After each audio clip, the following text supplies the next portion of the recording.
Slap down a stream marker. And I will begin my beautiful narration that none can live without. Alright. A Realm Reborn, Part 6. Seventh Astral Era is meant to be a time of peace, and yet Eorzea remains rife with turmoil. From rampaging primals to unruly refugees, myriad are the problems demanding urgent answers. In response, Alphino forms the Crystal Braves, an ambitious company that will serve the realm as a whole rather than any one nation. Motherfucking Alphino. Yeah, Warrior is apparently, like, OP as fuck, this X-Pack. It's just so much mitigation all the time. I need to. I intend to level all the things. I finally finished getting all of my... I have one of every role. I finished all the role quests. So from here, I'm going to kind of spread out what I'm working on.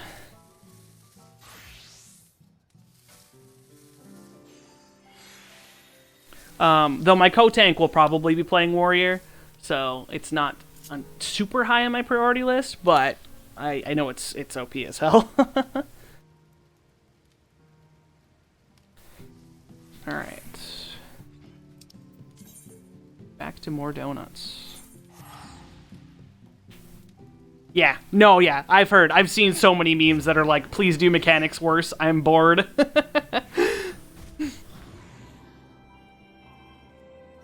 Alright. Fuck is the Rising Stones? There it is.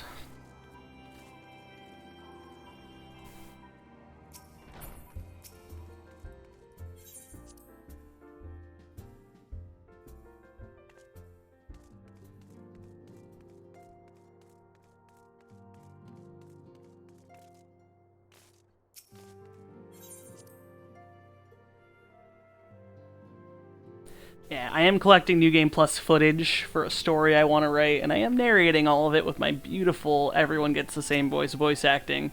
So, you know, might get a little grating, understandable if it's not your cup of tea, but more actual Endwalker content will be coming.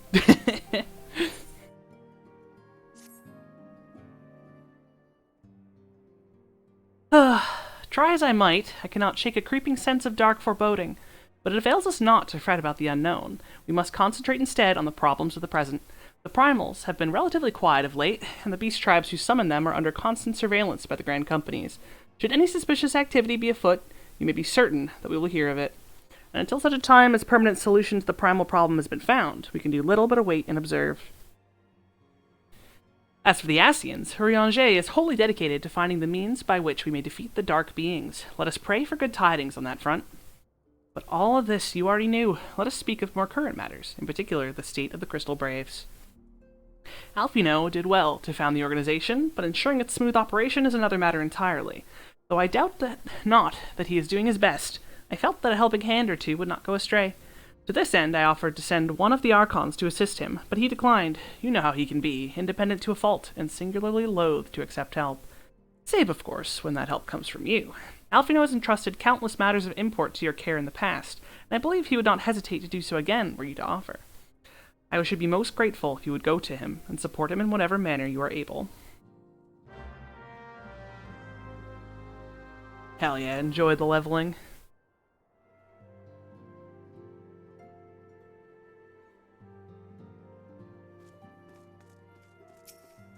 Hello, Alphino.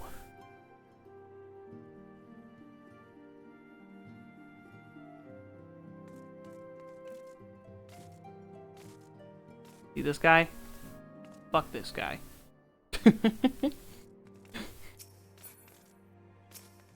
What is it, Kinliana? And do be concise, I'm rather busy. You would lend a hand, you say? I see. Well, now that you mention it, there is a matter that wants for attention. Given its sensitive nature, I was hesitant to entrust it to my braves, but the demands upon my time were such that I had little choice. Which is not to say that my men want for labor. Though we are but newly formed, there are already a great demand for our services, and we are hard-pressed to answer all petitions. But I digress. The fact is, I would sooner attend to this particular matter myself, but my presence is required elsewhere. That being the case, I have entrusted its resolution to my second-in-command, Captain Ilberd. Tell him that I sent you, and he will furnish you with the particulars. My thanks in advance, Kinliana.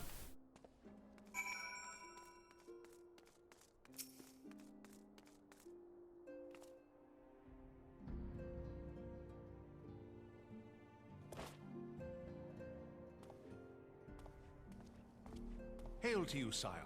How might we serve you?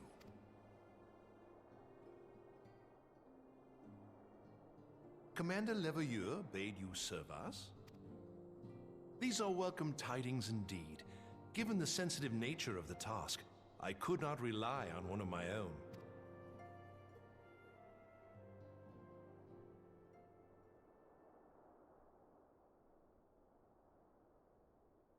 That which I'm about to tell you, I tell you in the strictest confidence.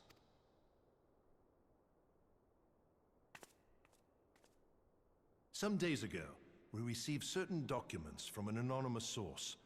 They notified us of the presence of a Garlean agent within the ranks of one of the Grand Companies. Following some discreet inquiries, we identified a suspect among the Immortal Flames, whom we detained for questioning. Alas, the man was not our agent. He was but one of many men in the agent's employ. We pressed the traitor for a name, but he had none to give. He claims never to have met his master, whom he knows only as the Ivy. He was, however, certain that this Ivy had coiled itself around every part of the Immortal Flames.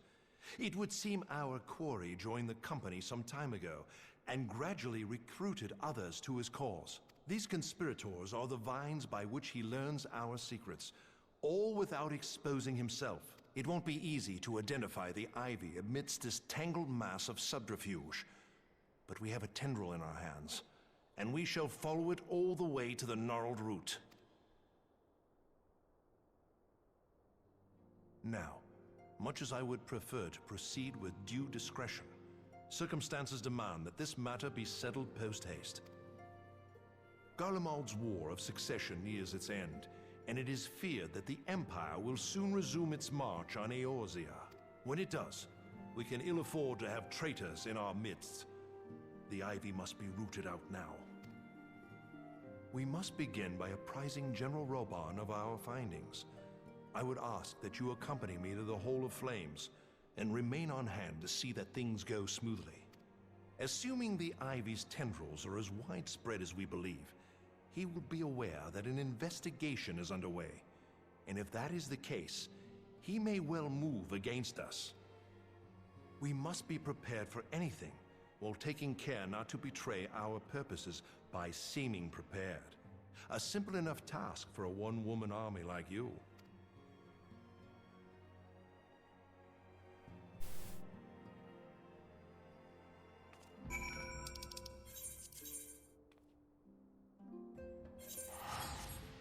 Hey, Elbert. Go die. Thanks.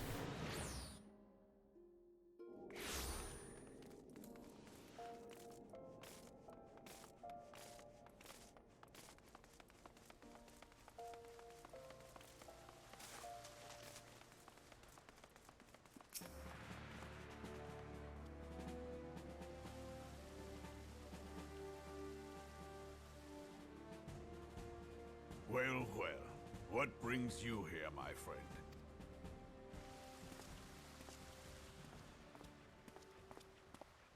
She is here at my behest.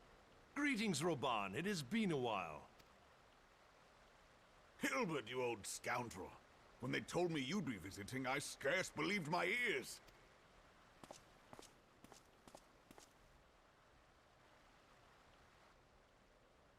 But look at you!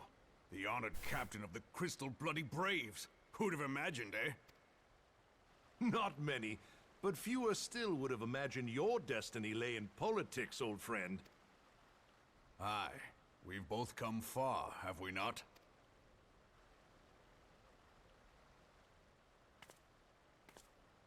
Lest you wonder, Hilbert and I go back a long way. We've been friends and rivals since we were lads. The last time we saw each other, Alamigo had just fallen, so you can guess how many summers it's been. And in all that time, not a word from the fool. Ah, well, my dealings tended toward the modest and mundane, unlike some I could mention. As I hear it, no sooner did you reach Thanalan than the brass blades clapped you in irons and dragged you off to die on the blood sands. Being a stubborn sort, you won 1,000 matches, and earned yourself a place in the people's hearts while you were about it. Then, with your mountain of prize money, you bought the Colosseum and secured a seat on the Syndicate. Those balls, brother! Rags to riches does not do it justice. You're a hero to the common man. Ha! Spare me. I am no hero. If anyone is worthy of that title, it's our friend here. Next to her, I'm little more than a glorified butcher. But you, Ilbert, you sell yourself short. By all accounts, you are an adventurer of some standing. I like to think that I did my part for the greater good. But if you're no hero, then I'm no adventurer, not in this company. Anyway.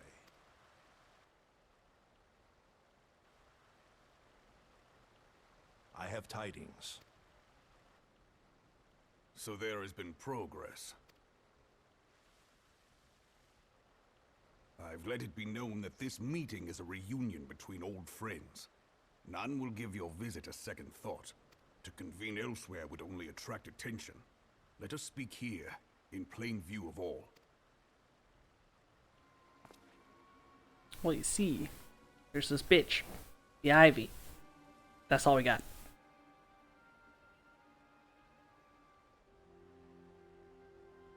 So it is we who have been compromised. Teleji Adeleji's machinations have shaken Ul'dah to her foundations. In such uncertain times, a man's loyalty may be bought for a fistful of gil. But if this snake has truly been in our midst for as long as you say, we must needs consider a far graver possibility. Conspiracy. Could it be that the Monetarists have been in league with the Empire from the first? Very well. I will have my most trusted men investigate the matter. Continue your inquiries in the meantime. It does me well to see you again, old friend. When next we meet, let it be over a flagon of ale. I look forward to it. Let us reminisce of bygone days, and drink to the future of our homeland.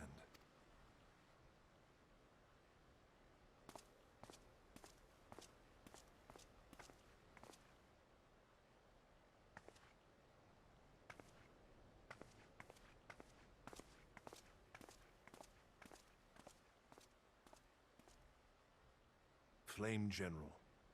You wear the mantle well, old friend. I must work hard if I'm to keep up. Well, it would seem your services were not required after all. I dare say we have Roban's prudence to thank for that. Still, I was glad of your presence. My thanks, Scion.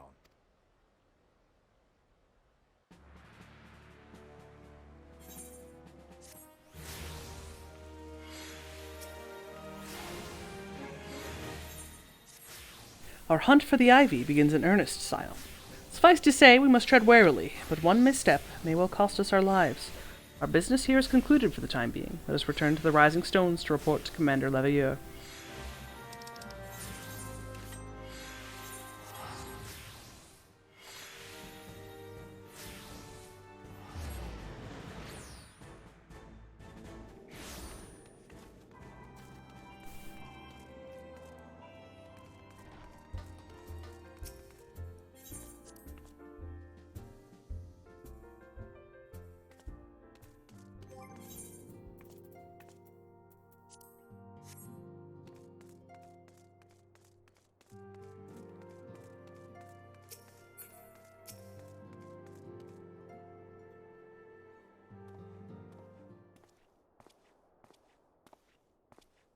We have returned from Ul'dah, Commander. And not a moment too soon. Something has happened. Trouble? You will recall that the Fourth was tasked with reconnoitering the rendezvous site by the Ivy's minion and his Imperial contacts. Soon after you left, we received word that the unit was ambushed en route to its destination. Gods damn it. According to the report, one of ours has been taken captive. The Garleans are not wont to treat their foemen with dignity, and I have grave fears for her safety. You must dispatch a rescue party at once. Recall those braves who are afield. Begging your pardons, Commander, but we have not the time. I'm afraid I must ask for your aid once more, Scion. An ill-prepared rescue party will only serve to provide the Garleans with more captives. Yet time is of the essence. Simply put, you are the best chance we have. Captain Eilbert has the right of it. I trust you're willing, but of course you are. Now, Elaine of the Fourth lies in wait at the Tangle, near the entrance to Castrum Sentry. Seek her out, and she will apprise you of the situation.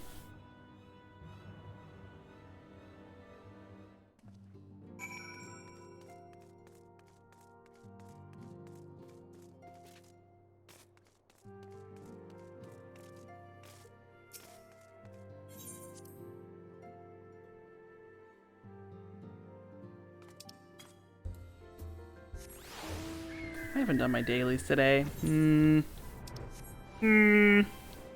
forgot that I got pulled into that EX farm as soon as I logged in. Maybe I'll just do them tomorrow morning. Tomorrow morning before reset. Yeah, that'll be my plan.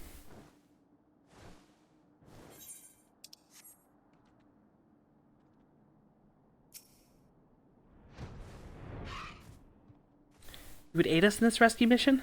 We are in your debt, Warrior of Light. Now time is against us, so allow me to brief you on the situation.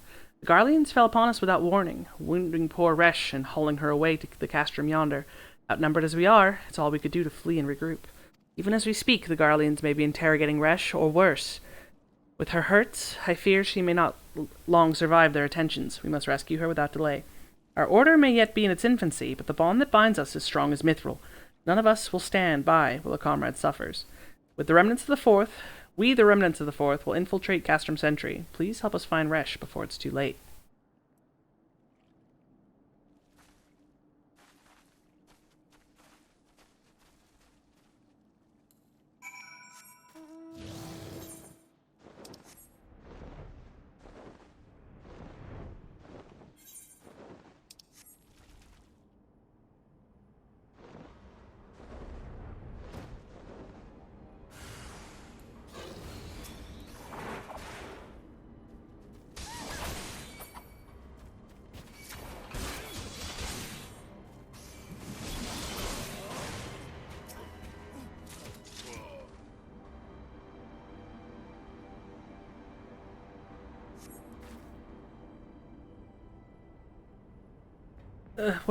Where am I?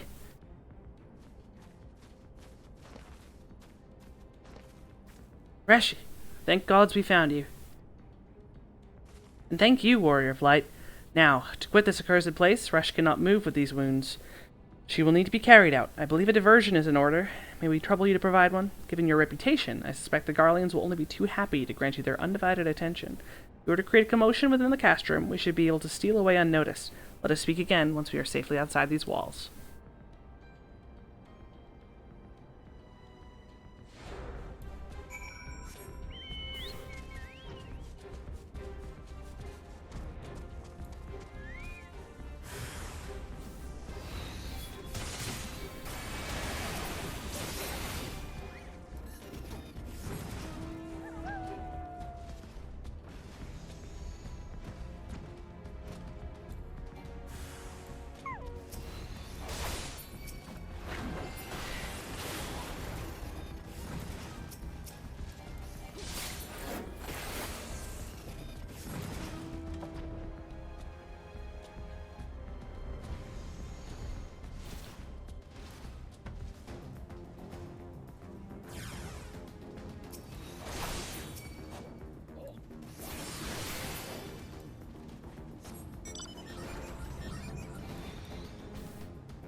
I've awaited your return most anxiously, my friend. You've done us a great service indeed. Thanks to your aid, our comrade Resh is safe, and we suffered no further casualties. Words cannot well express my gratitude. All that is left is to report the mission's success to the commander. I skipped the text too fucking fast. I shall go ahead and report to the Rising Stones.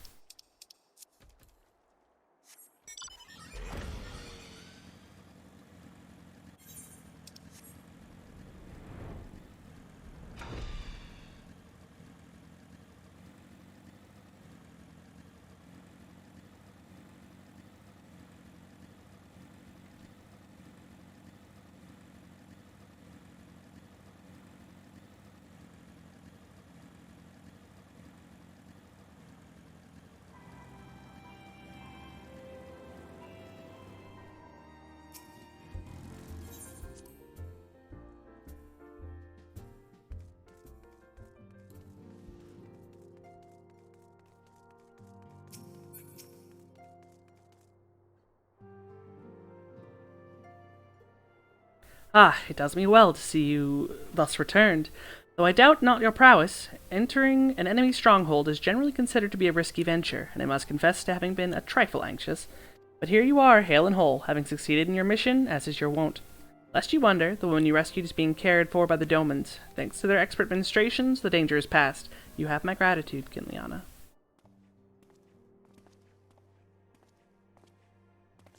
Allow me to thank you also, Scion. Resh owes you her life.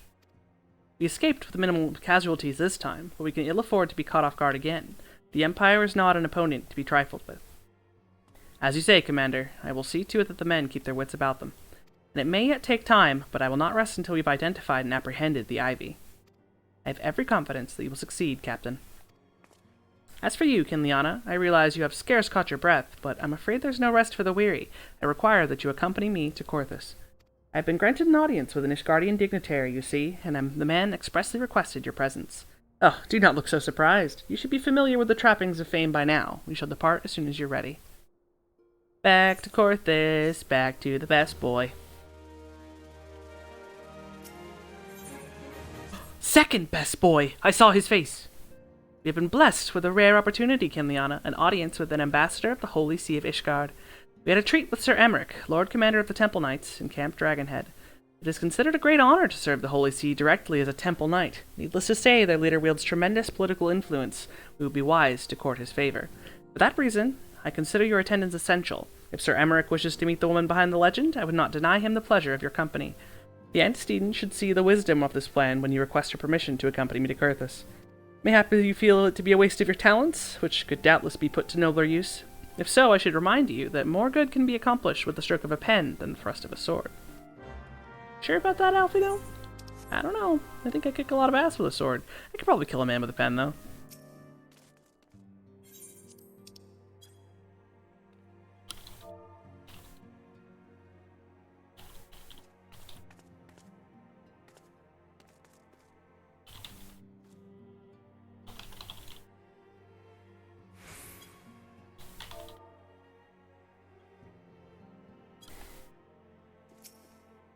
A meeting with an Ishgardian ambassador. By all means, I think it a wonderful idea.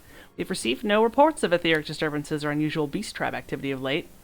If Alfino believes your presence may help him secure more favorable terms, I see no reason to deny him.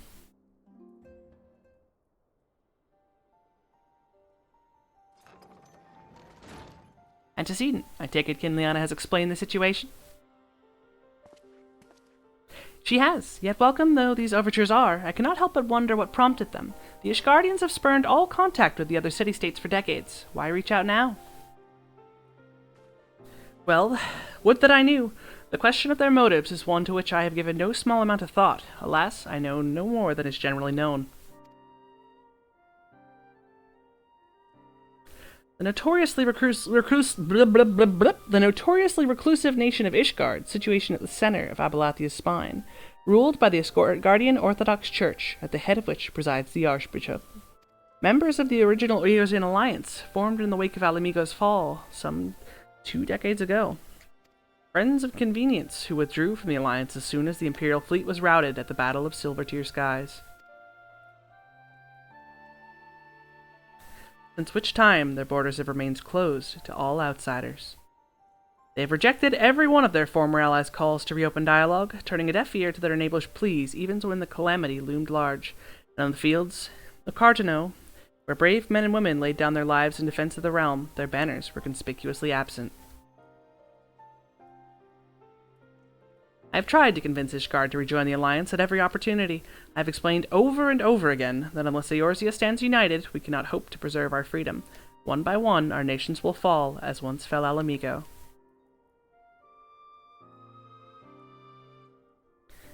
And what have mine efforts yielded? Why, naught. Surely this can be considered a step in the right direction. I should hope so. Rather than the lowly messengers we've been fobbed off with in the past, this time we shall meet with a man of genuine influence.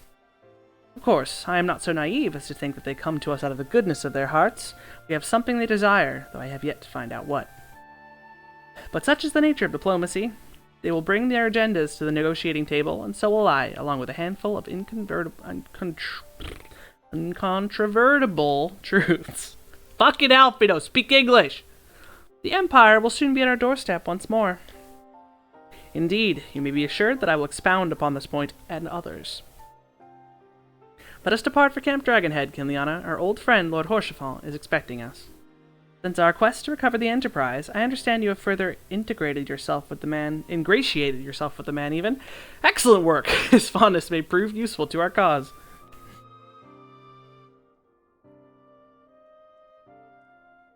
I'll integrate myself with that man. Can't stop me.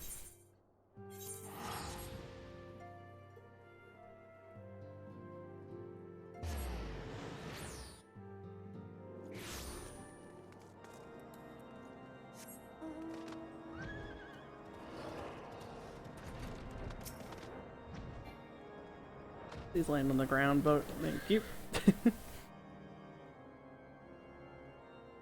Ah, Kinliana, ever a welcome sight.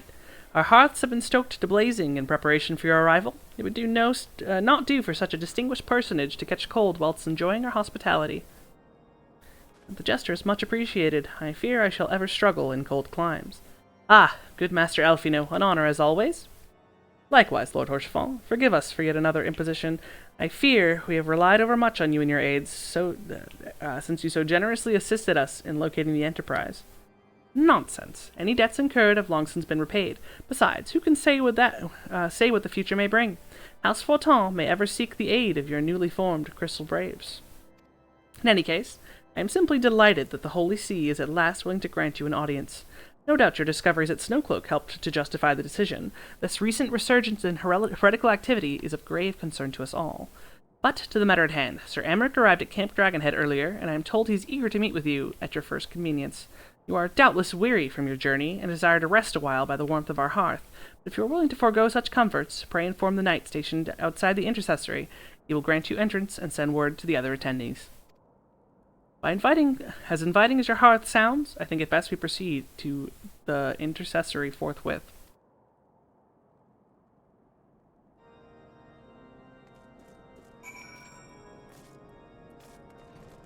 The falling snows.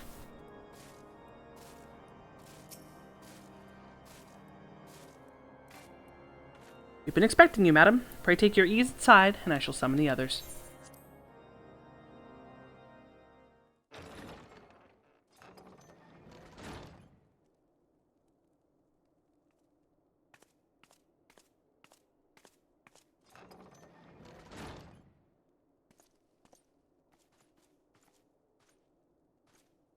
Have faith, my friend. You need only state your case with confidence and clarity.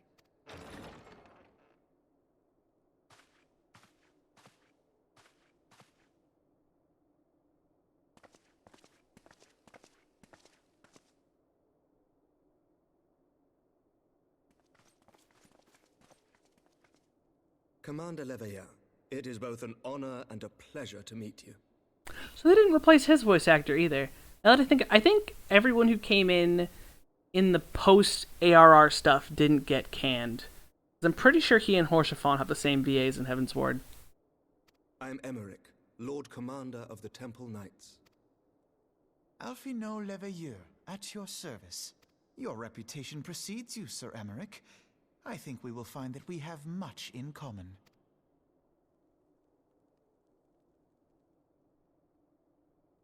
Speaking of reputations, yours towers over us all. Does it not?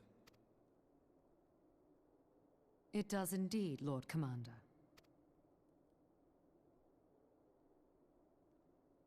I am not too proud to admit that I have followed your activities with an interest bordering on fascination.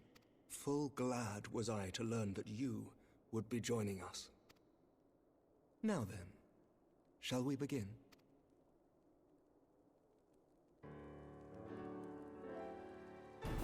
We know full well that the Garleans will return in force ere long. What is more, we have yet to achieve a lasting victory over the Primal Menace. The Beast Tribes continue to summon their gods, and each incarnation is stronger than the last. Ishgard is not immune to these threats. I must reiterate that it would behoove your nation to rejoin the Eorzean Alliance. Once again, I must respectfully disagree. On what grounds? Despite their presence in Kurthus, the Ixal do not concern us. Their territorial claims pertain to Gridanian lands, and it is the people of Gridania whom they harry. Consequently, the Holy See judges this to be a Gridanian affair, and Ishgard does not intervene in the internal affairs of other nations. Even were that not the case, our forces are wholly committed to the Dravanian conflict. We have not the knights to spare. As for the Garleans, we are not ignorant of history. We have observed the rise and expansion of the Empire, and we agree that it is only a matter of time before they resume their campaign in Eorzea. Then surely it would be in our best interests to present a united front. Mayhap one day, but not yet. Gaius van Belsar is dead, and the legion of conscripts he left behind lacks the will to fight. We think it highly unlikely that they will emerge from behind the walls of their castra for some time. Forgive me, but if Ishgard's position has not changed, why did you agree to this meeting?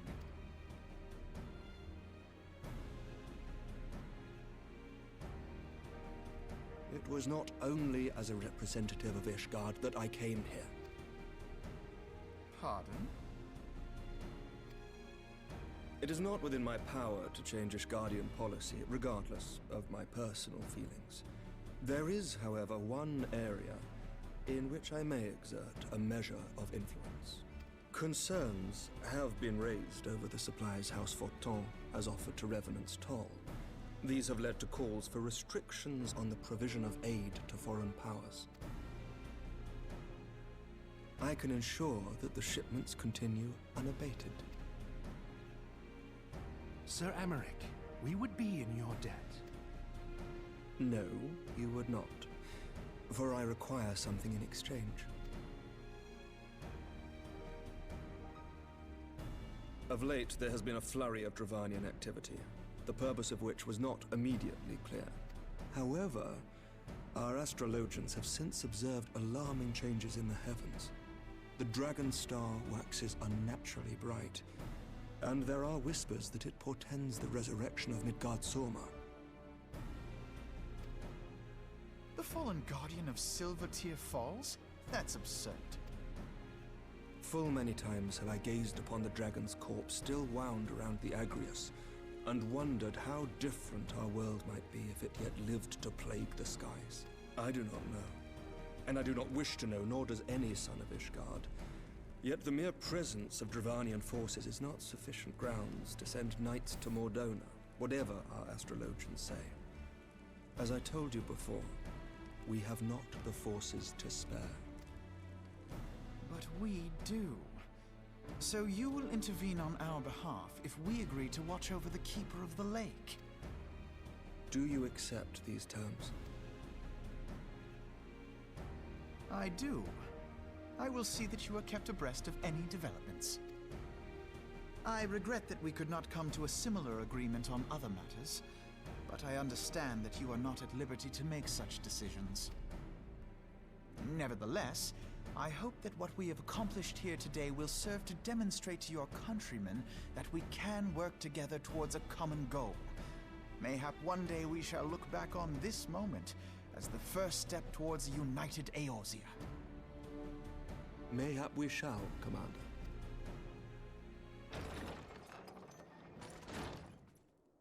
What is the meaning of this? The caravan, my lord. It's been attacked. It was Iceheart, my lord. What? By the Fury! All our precautions were for naught?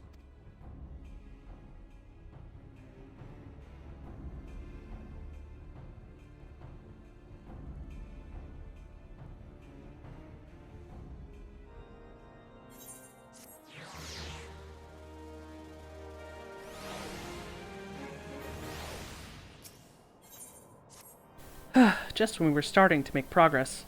To make matters worse, the caravan they spoke of was bound for Revenant's Toll of all places. Honestly, were I so inclined, I should think the gods were conspiring against us. Happily, however, I am not. I would know more of this attack. Let us speak with Lord Horsefall and find out what he has learned.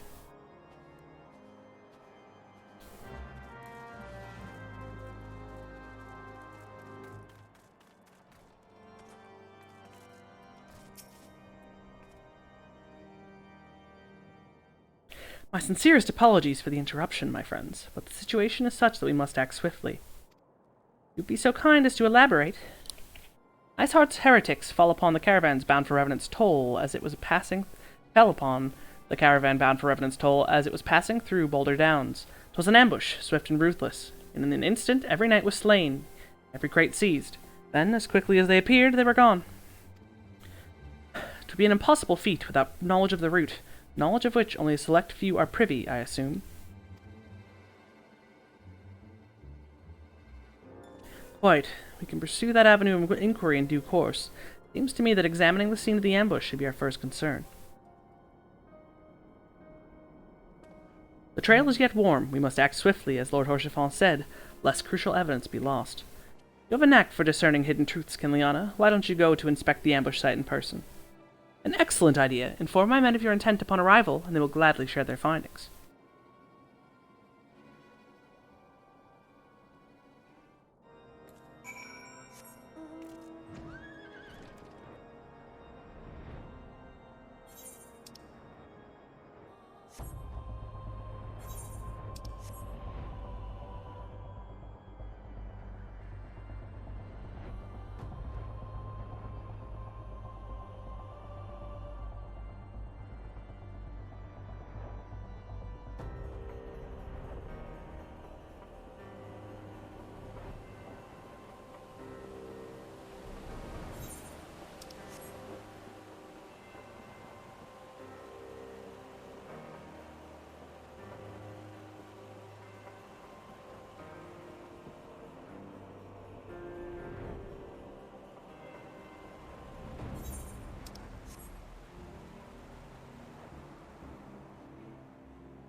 Move along, adventurer. There's nothing for...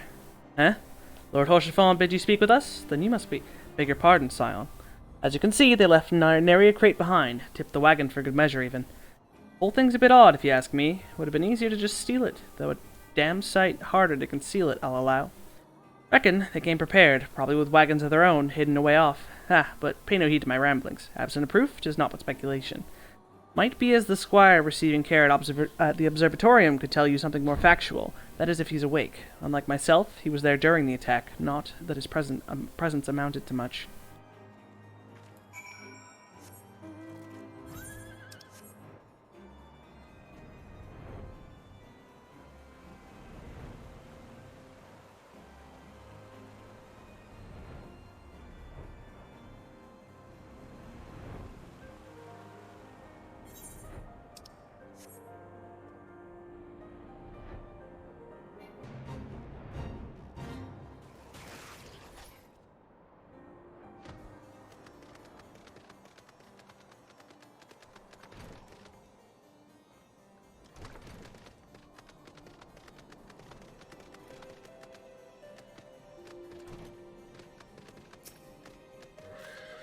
You've come to ask about the attack, haven't you? We came upon them before the entrance to the Hall of the Seven Echoes. Pilgrims, we marked them as, lost and ill-equipped for the journey further north. Our leader called out to them, and one stepped forward to answer. Slowly she approached, her silver hair flowing in the wind like melting snow. Just a young girl, I thought. Some poor lost lamb in search of salvation. Our leader must have thought the same, else why would he let her draw so close? They exchanged some words I couldn't hear, and she leaned forward as if to kiss his cheek. And then he sighed and crumpled to the ground. I didn't know what had happened till I saw the snow turn red. And then there was red everywhere I looked. Tried to fight, but I took a blow to the head, and by the time I came to, the others were dead and the heretics were unloading the wagon. They'd have killed me, so I just laid there still and listened. Iceheart's people spoke of deliverance and resurrection, and he spoke of Shiva.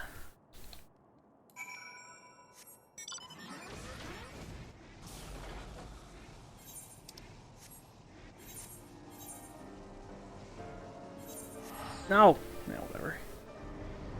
I'm trying to teleport 5 feet, but I should just fucking fly.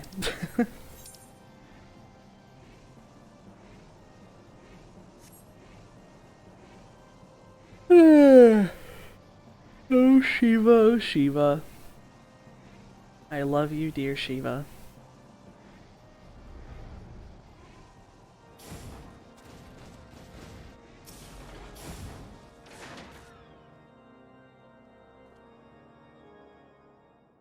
Ah, you've returned. What news have you for us? Shiva. It seems that Lady Iceheart does not scruple to sully her hands with blood. Who is this Shiva the heretic spoke of? You don't read a single line of the Inkindriod, Master Elfino. Shiva was a traitor to kith and kin, an apostate who lay down with dragons. Now, we cannot expect all foreigners to know Ashgardian scripture so well, particularly when it concerns the patron saint of heretics. Wait, you say she's their patron saint? Oh no, it all makes sense now. Lord Horsefant, what was the cavern's cargo? If I recall correctly, the Diamond Forge had requested a rather large quantity of crystals. Do you not see? Iceheart and her followers intend to summon Shiva, as a beast tribe would a primal. Why else would they go to such lengths to secure crystals? I shall inform the commander at once, Lord Horsefant. You would agree that discretion is of paramount concern? Of course. We can trust... I trust we can count on your continued support, Master Alfino. The Scions of the Seventh Dawn are sworn to combat the primal threat. Our support is a given. We will need to send word to my brethren in Revenant's Toll. Our entire order must turn its efforts to the prevention of this summoning. Naturally, that includes you, though I am sure you would not miss this for the world.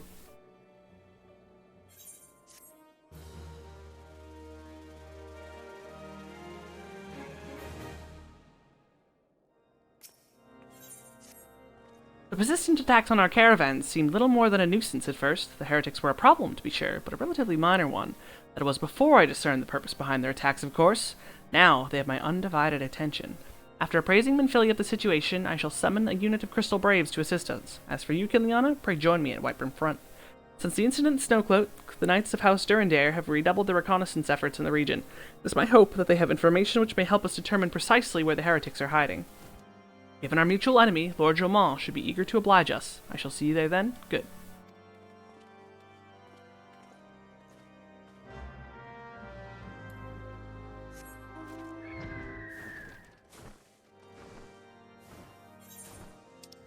Let the eyes have it again? No, okay. Yeah, I still haven't beat the world fate in this region, which makes me sad because no one's gonna fucking do it in 2021.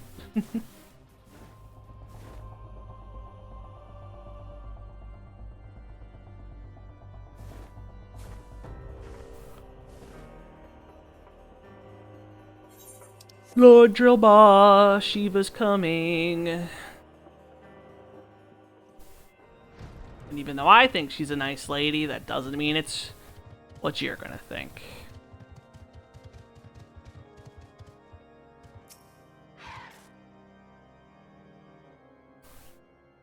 Scions of the Seventh Dawn wish to join the hunt for Iceheart. Your assistance is more than welcome, my friends. Considering the report I just received, I dare say your timing could be no better. You're all ears, Lord Julmont. A band of pilgrims was seen transporting a large number of crates to the west. Their garb appears to match the description provided by the squire who survived the attack. Alas, our scouts lost track of them at Snowcloak, that self-same frozen wall which we speculate might conceal the heretics' hideaway. Suffice it to say, the disappearance of these pilgrims and their provisions all but confirms our suspicions. I've heard enough. My knights will join the hunt. I took the liberty of summoning a unit of Crystal Braves to Whiteburn Front. Given the gravity of the situation, I trust you will agree that we must use every resource available to us. These are extraordinary circumstances, Commander. It would be in our best interest to coordinate our efforts. Such is my intent from the start, Sir Emmerich. And so it begins, my friend, though I dare say it will prove an all too brief collaboration.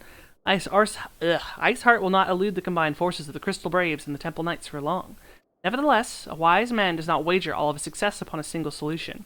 There may be yet a subtler means by which we can locate the heretic's lair. Mayhap Lord Dromon has one in mind.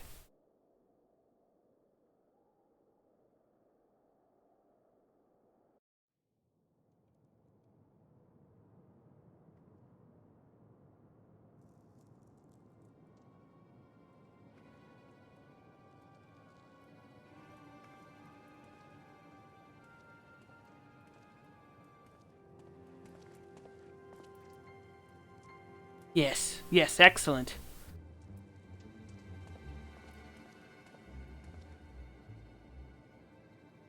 My lady, everything has been accounted for. If there is aught else you would have us do, pray speak, and it shall be done.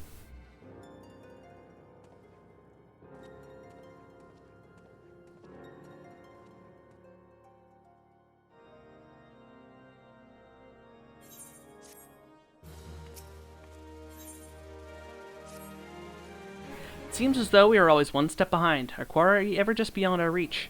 Though I'd like to believe that the tables are about to turn, I must confess to having certain doubts. A joint effort may succeed where others have failed, but it could yet yield the self-same result. Fortunately, we are not without options. I trust you haven't forgotten Inquisitor Guillerme? We have not. The mystery of how the heretics remained undiscovered for so long has been much in our thoughts, as has the question of what steps might be taken to prevent a similar breach of security in future. Accordingly, we conducted an exhaustive and covert evaluation of everyone in Whitebrim Front. Though some were found to have committed certain minor transgressions, we identified only one possible heretic. The man has pledged himself to Iceheart's cause. We have taken note of the movements of the Temple Knights and the Crystal Braves. He would have taken, and upon recognizing their intent, he may attempt to warn the heretics. The man's watch is to end soon, at which point he must report to Sir Gentremont in the yard. I would have you keep an eye on him. If he ventures beyond the walls, follow him discreetly. Should he meet with a heretic, do not interfere, simply watch and listen. I have seen to it that the suspect knows nothing which could endanger our plans.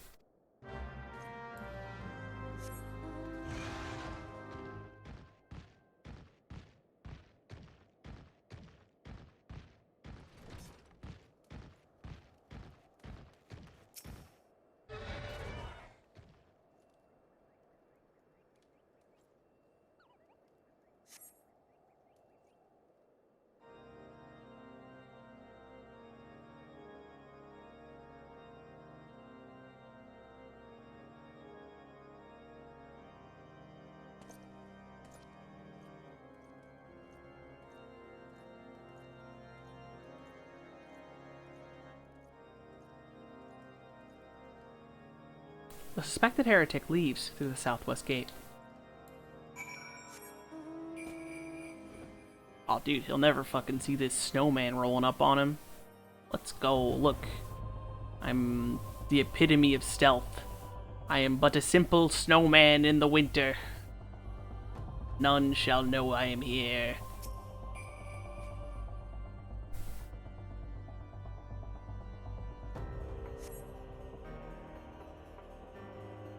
The suspected heretic follows the road east.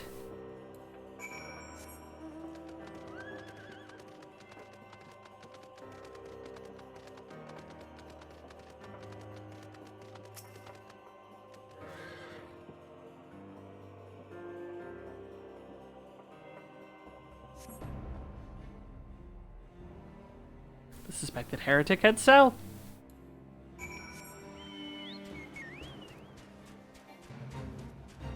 Oh, it's a fate spray. It's like, why is that sprite so spoopy?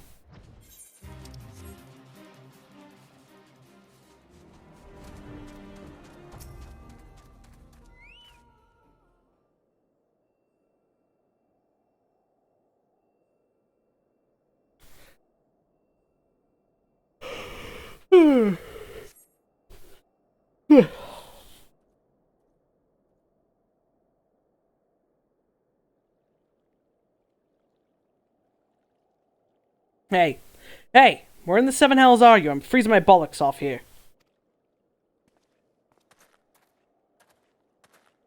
I'm here, you blundering oaf. Why are you so late? Standing on the wall, why else? I have duties to fulfill, you know. Your sole duty is to the... bloody echo, lower your voice so they hear us and wipe in front.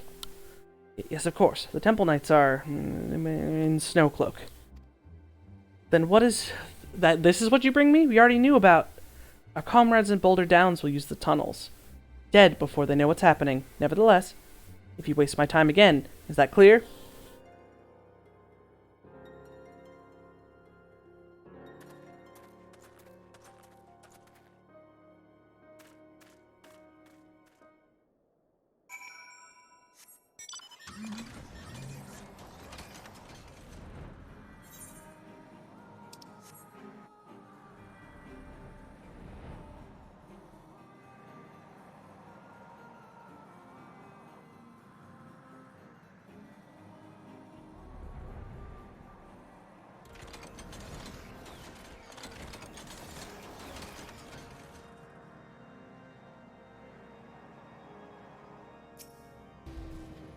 Well, did your investigation bear fruit?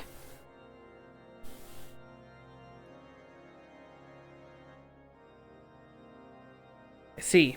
I shall have the man detained at once. His guilt is plain. Would that you could have heard their words more clearly. Yet, the few snatches you were able to make out are none the less enlightening. It would seem the heretics are aware of our operation, and confident that they can thwart it. Their comrades in Boulder Downs are key to their plans, which means it is key to our plans that they be rooted out and put to the sword.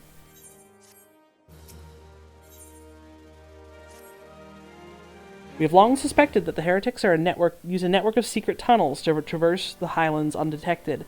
Given what you overheard, I fear that Snowcloak may be riddled with such passageways, and that the heretics in Boulder Downs are planning to use them to take our forces unawares. Needless to say, we cannot allow that to happen. Contingents of House Durandare Knights are on patrol in the area, and I shall order them to begin searching for the heretics at once, but knowing nothing of our enemy's numbers or readiness, I cannot say for sure that they will be sufficient. It would put my mind at ease if you would consent to assist my knights with the search. I know they would take courage from the presence of so storied a warrior. Pray rendezvous with them at Boulder Downs. If Halone is kind, we may catch the heretics before their plans come to fruition. Show them no mercy, Kinliana. The lives of our allies are at stake.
My knights sent no word of your coming, Kinliana. What has happened? What is that in your hand?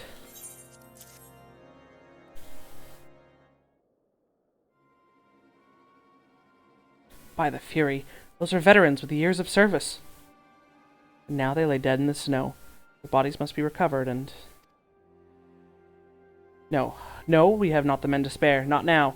Not while Iceheart prepares to summon an abomination. The heretics you dispatched were not sufficient number to contend with the combined strength of the Temple Knights and the Crystal Braves. There must be others, and I'll wager they are on their way to Snowcloak as we speak. To make matters worse, it seems the traitor you followed managed to pass the heretics something of value after all. The parchment you recovered is a timetable the guardsman watches at our outpost in Snowcloak. The traitor was stationed there long before he aroused our suspicions. Would that we had caught him sooner. With this information, the heretics would know when the watch was weakest. They could use their tunnels with impunity and prepare their ambush. The timetable is not changed, you see. Of course, it will be changed now, but the heretics may already be in position. House Durandare must send reinforcements, even if it means withdrawing knights from the Stone Vigil. I can see no other way to safeguard the lives of our allies.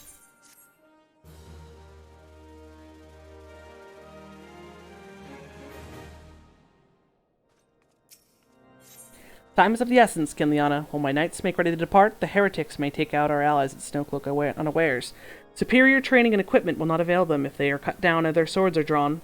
But all is not yet lost. If you leave now, there may still be time to warn them. Make haste, I beseech you. Fly to Snowcloak and tell Sir Emmerich everything that we have discovered.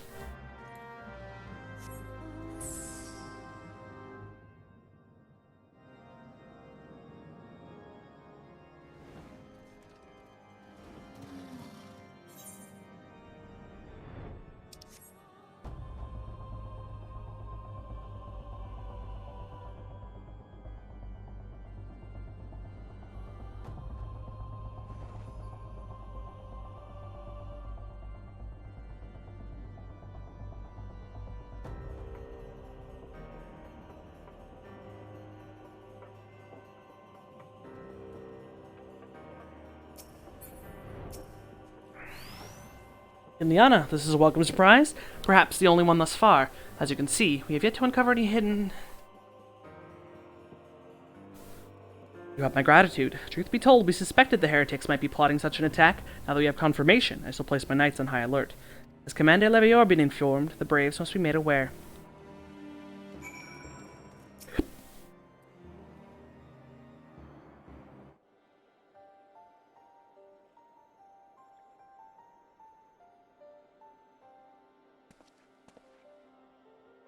It must be here. I'm certain of it. Why else would they go to such lengths to defend Snowcloak?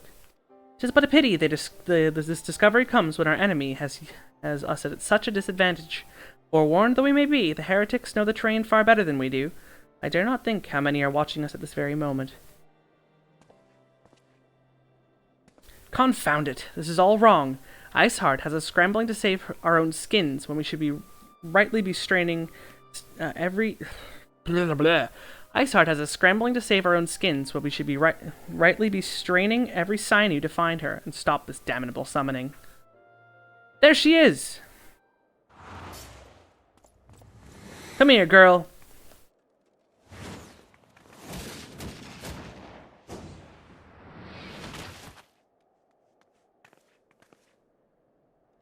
That was close. They didn't hurt you, did they?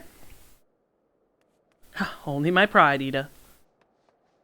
There will be others nearby. We must see that they are given a similarly warm welcome. Commander Leveilleur!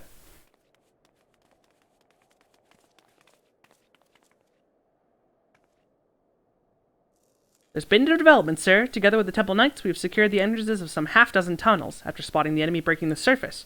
But that is not all, sir. We think that one of them may be important. Certainly, the heretics near flung themselves upon our swords to defend it. Ha! Just as I suspected. Among this warren of tunnels lies an entrance to Iceheart's lair. Summon the others. We're going in. A moment, Alphino. The tunnel in question is barely wide enough for 2 men abreast. We cannot say with any certainty where it leads, much less what is waiting for us in there. Furthermore, we have no way of knowing how many heretics are still lurking here on the surface. What if they were to converge on this point after we enter the tunnel? For all we know, we could be funneling our forces into a trap. I take your point. If the tunnel is indeed as narrow as you say, greater numbers would be more a hindrance than a help. Should we encounter difficulty, our own allies would become an obstacle to escape. Ahem, a change of plans. While we rendezvous with Sir Emmerich and keep the heretics at bay, you will go wherever that tunnel leads. If you find Iceheart at the end of it, do not let her escape. You venture into the unknown, so see that you're prepared for anything. I suggest you call upon your allies, though not too many, or Papalinama will sulk. You wouldn't want that. No sulking boys in here. Alright. The entrance to the tunnel, madam? It's just over here. Had we not seen the heretics breaking the surface, we would never have noticed it. Per Sir Emmerich's orders, we will stand guard outside. Please be aware that even should you encounter significant resistance, we cannot leave our post. Snowcloak. I kinda hate Snowcloak, but that's okay.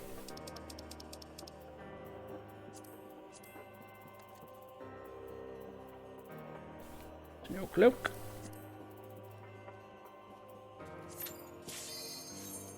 Oh, I forgot to turn on the opening cutscene thing. That's okay. It's the opening here. Shouldn't matter too much.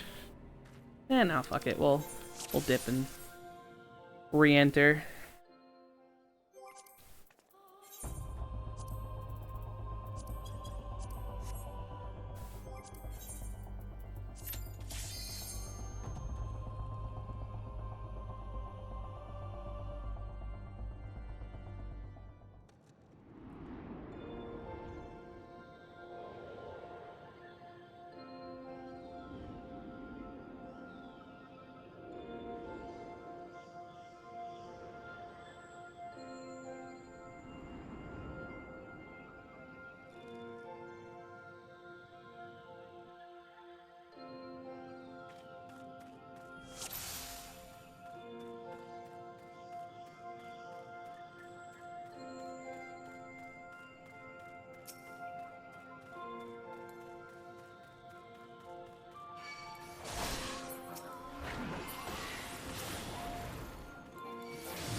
What's that there?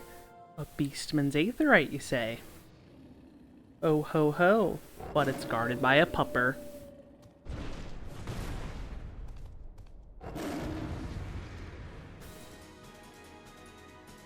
Good old Fenrir.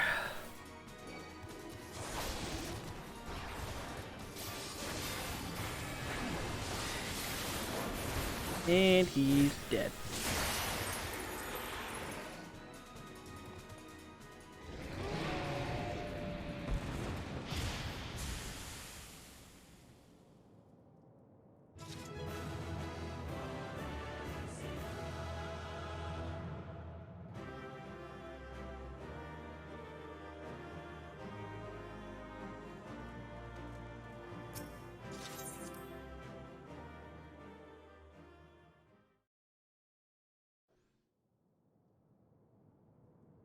The tales do not do you justice, warrior of light.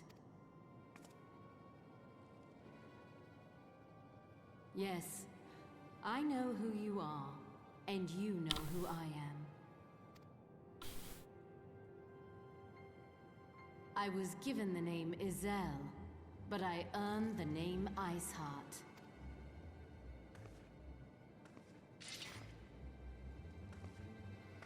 This endless cycle of hatred, of bloodshed, of sorrow. You would see it continue, O noble warrior of light. I would not. I will not. I will bring an end to this war between dragon and man, no matter the cost. In time, you will come to understand that what we do for the greater good. For Eorzea. For Hydaelyn.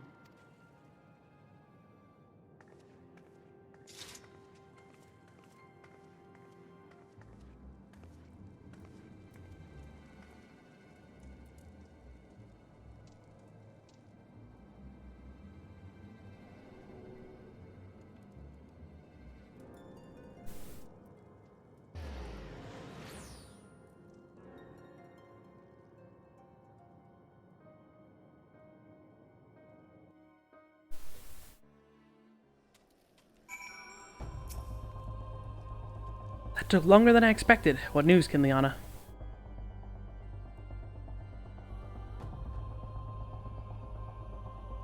So Iceheart is but a pseudonym, not that it matters. That she managed to escape is regrettable, but from your description of that beast, you did well to come close as you did. In any case, now that you've cleared a path, the Temple Knights can begin to survey the tunnels in earnest.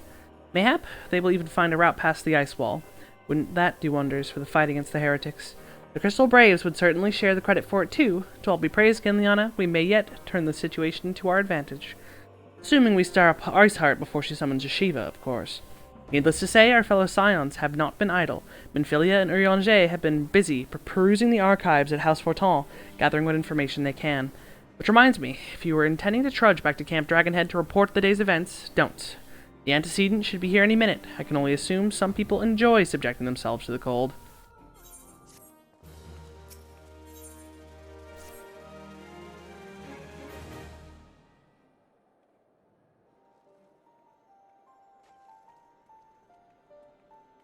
She's so cute in her winter coat. Antecedent, you came to us straight from the archives of House Fortin.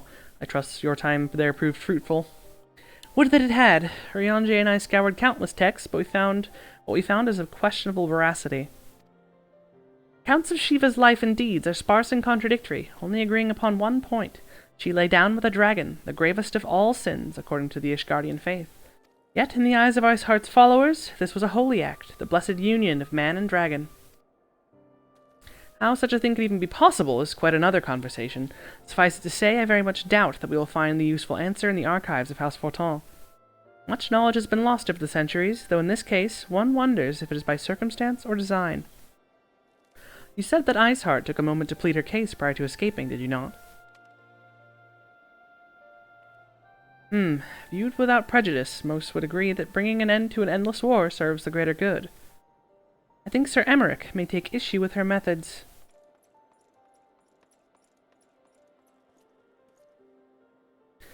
I do not care if a few stragglers manage to escape. Until the sappers confirm that a tunnel is safe, the men are not to search it. Yes, Lord Commander.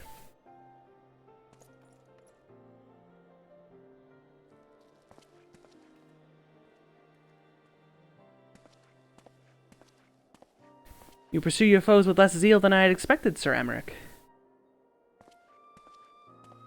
Lest you misunderstand, I do not deny that our enemy has given us good reason to be prudent.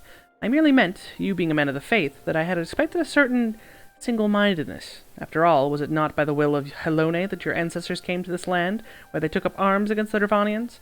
What would they have done in your position, I wonder? There are those who believe that faith is a renunciation of free will, that unquestioning devotion is required for all who would live in life in service to the Fury. Such righteous fervor may well serve a knight in the front line, less so a leader of men. We are all at liberty to interpret the scriptures as we will. I choose to believe that the Fury would value the lives of her followers over the deaths of her enemies. But I would not presume to speak for the Knights of Eld. 'Twas a different time, a different era. The scriptures tell us only so much. 'Twould that it told us more.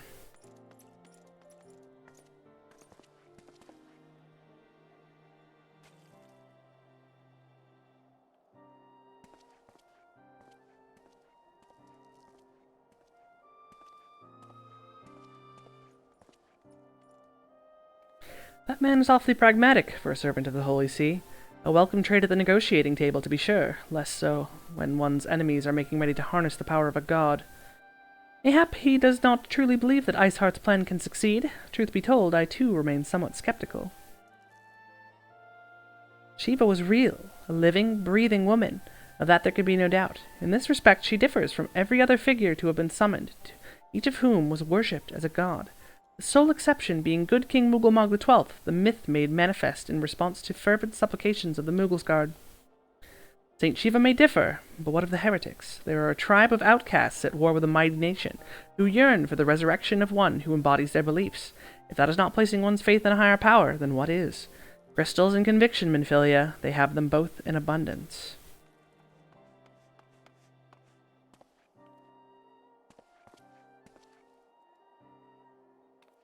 Can that truly be all that is required?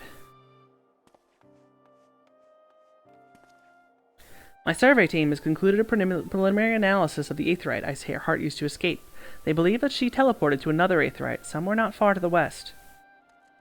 Despite the apparent proximity to the second Aetheryte, however, they have been wholly unable to detect its presence directly. Unless Iceheart has some means to mask its signal, I can only presume she had it destroyed to prevent us from following her. Without the means to teleport as she did, we have no choice but to search for an alternate route. Most likely a tunnel, assuming one exists. Let us not give up on teleportation just yet. One of our colleagues in Sharlayan may be able to assist us. I pray that you are right. I dare not think of how long it will take us to survey the entire tunnel system.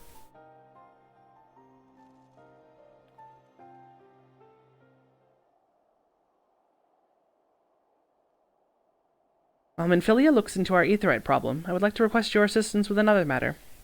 The third unit is currently tracking the remnants of the heretic force which attacked us. However, the search goes poorly despite our numbers. Kurthus is vast, and Iceheart's followers know the terrain far better than we. Your knowledge of this region may serve to hasten the process. The sooner we capture Iceheart's followers, the sooner we can press them for their leader's whereabouts. Also, though it is admittedly a selfish request, I feel that my braves would benefit immensely from working alongside you. While we have our share of veterans, we also have more than a few less than experienced recruits, many of whom look up to you, in case you were not aware.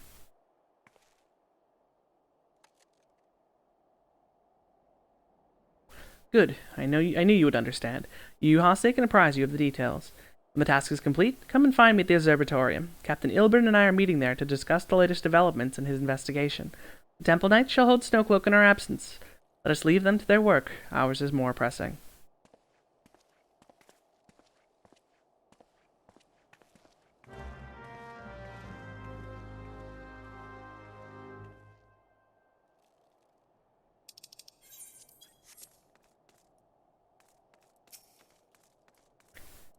There you are, Kinliana. Captain Lavior instructed me to wait for you. Your assistance is most welcome, believe me. Most of the Third hail from Ul'dah, and for a man accustomed to the feel of sand beneath his boots, the crunch of snow can be rather disconcerting. But to the matter at hand. Nary a moment ago I received word that the heretics we seek have been spotted making for Danifin Pass.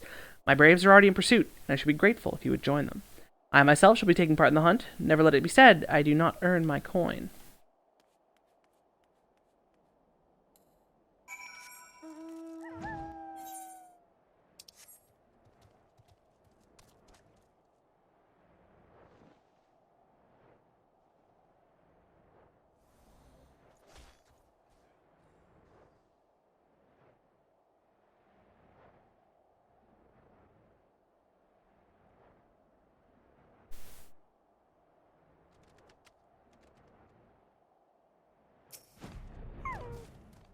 Balls, my ankle is on fire. Caught me booting a rock in something and twisted it and fell. The others went on ahead through Denifin Pass. Hurry and you might catch up. If you aren't sure where to go, look for tracks. The snow is fresh, so they couldn't be hard to find.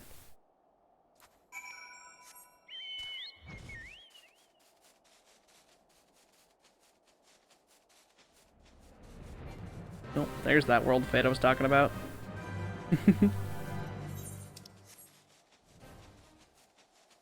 15 minutes to do it alone. I don't think that would physically happen.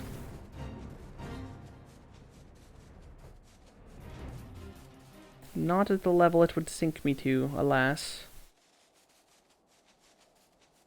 Don't think I'd be able to heal myself. I will be right back. I need to use the restroom.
I have returned.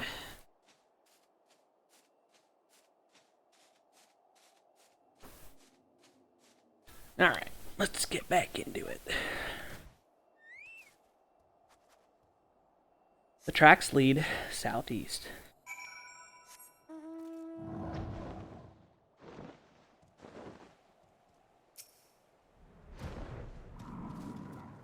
Scion, what are you doing here? The heretics? I'm not sure. There was a great scale beast and... Yuhase? I think he went to the east on his own. The heretics split up, so we did too.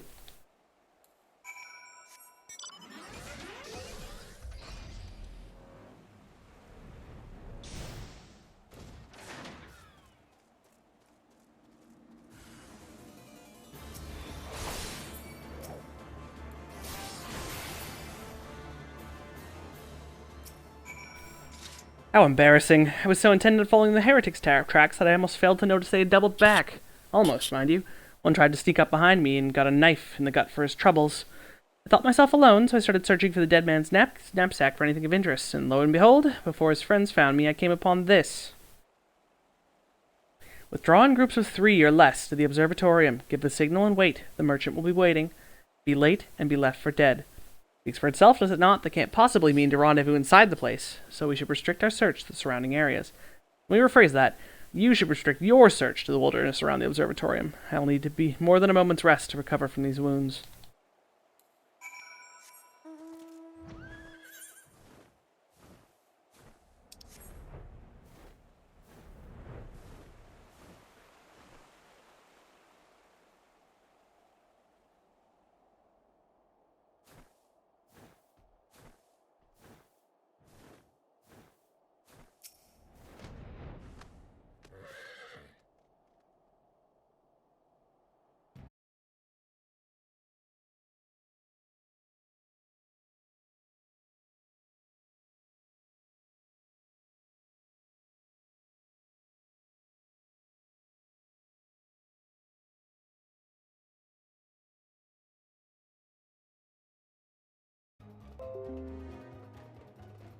That was fun.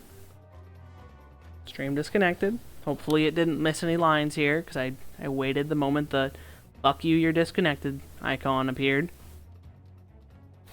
There are places like this in my homeland, sacred snow-capped peaks where blood must not be shed. Yet our lands ever thirst for blood of the fallen, and by your deeds it has drunk deep. No, I haven't done no wrong. None but meet in secret with heretics. Deny it all you will, we shall have the truth from you yet.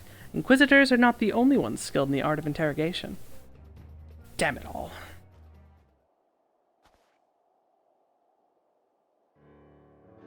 Fancy meeting you here, Kinliana. I presume your work with the Third brought you hither?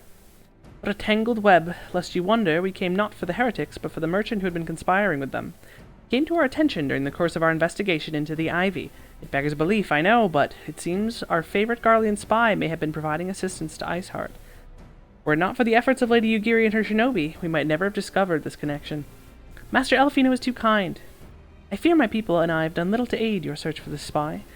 We long to strike back against the Empire and weaken their influence on this land, to prevent the tragedy which befell Doma from reoccurring. The days ahead and the work they promise will require a very particular set of skills which I am fortunate enough to possess. If you will allow it, I will accompany you until the investigation is complete. That's a most generous offer, Lady Yugiri, and one which I'll gladly accept. Thank you. Though I may disappear for a time, know that I shall never be far, and shall always be watching. A comforting thought. Come, Kinliana, let us wait for the Captain Eelberd to return and deliver his report.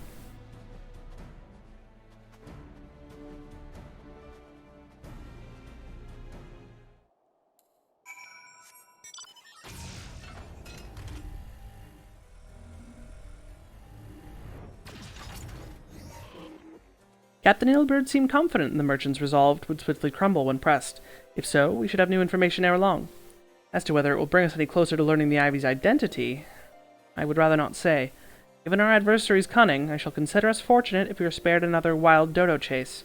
The gods know we have more than enough to occupy our time as it is.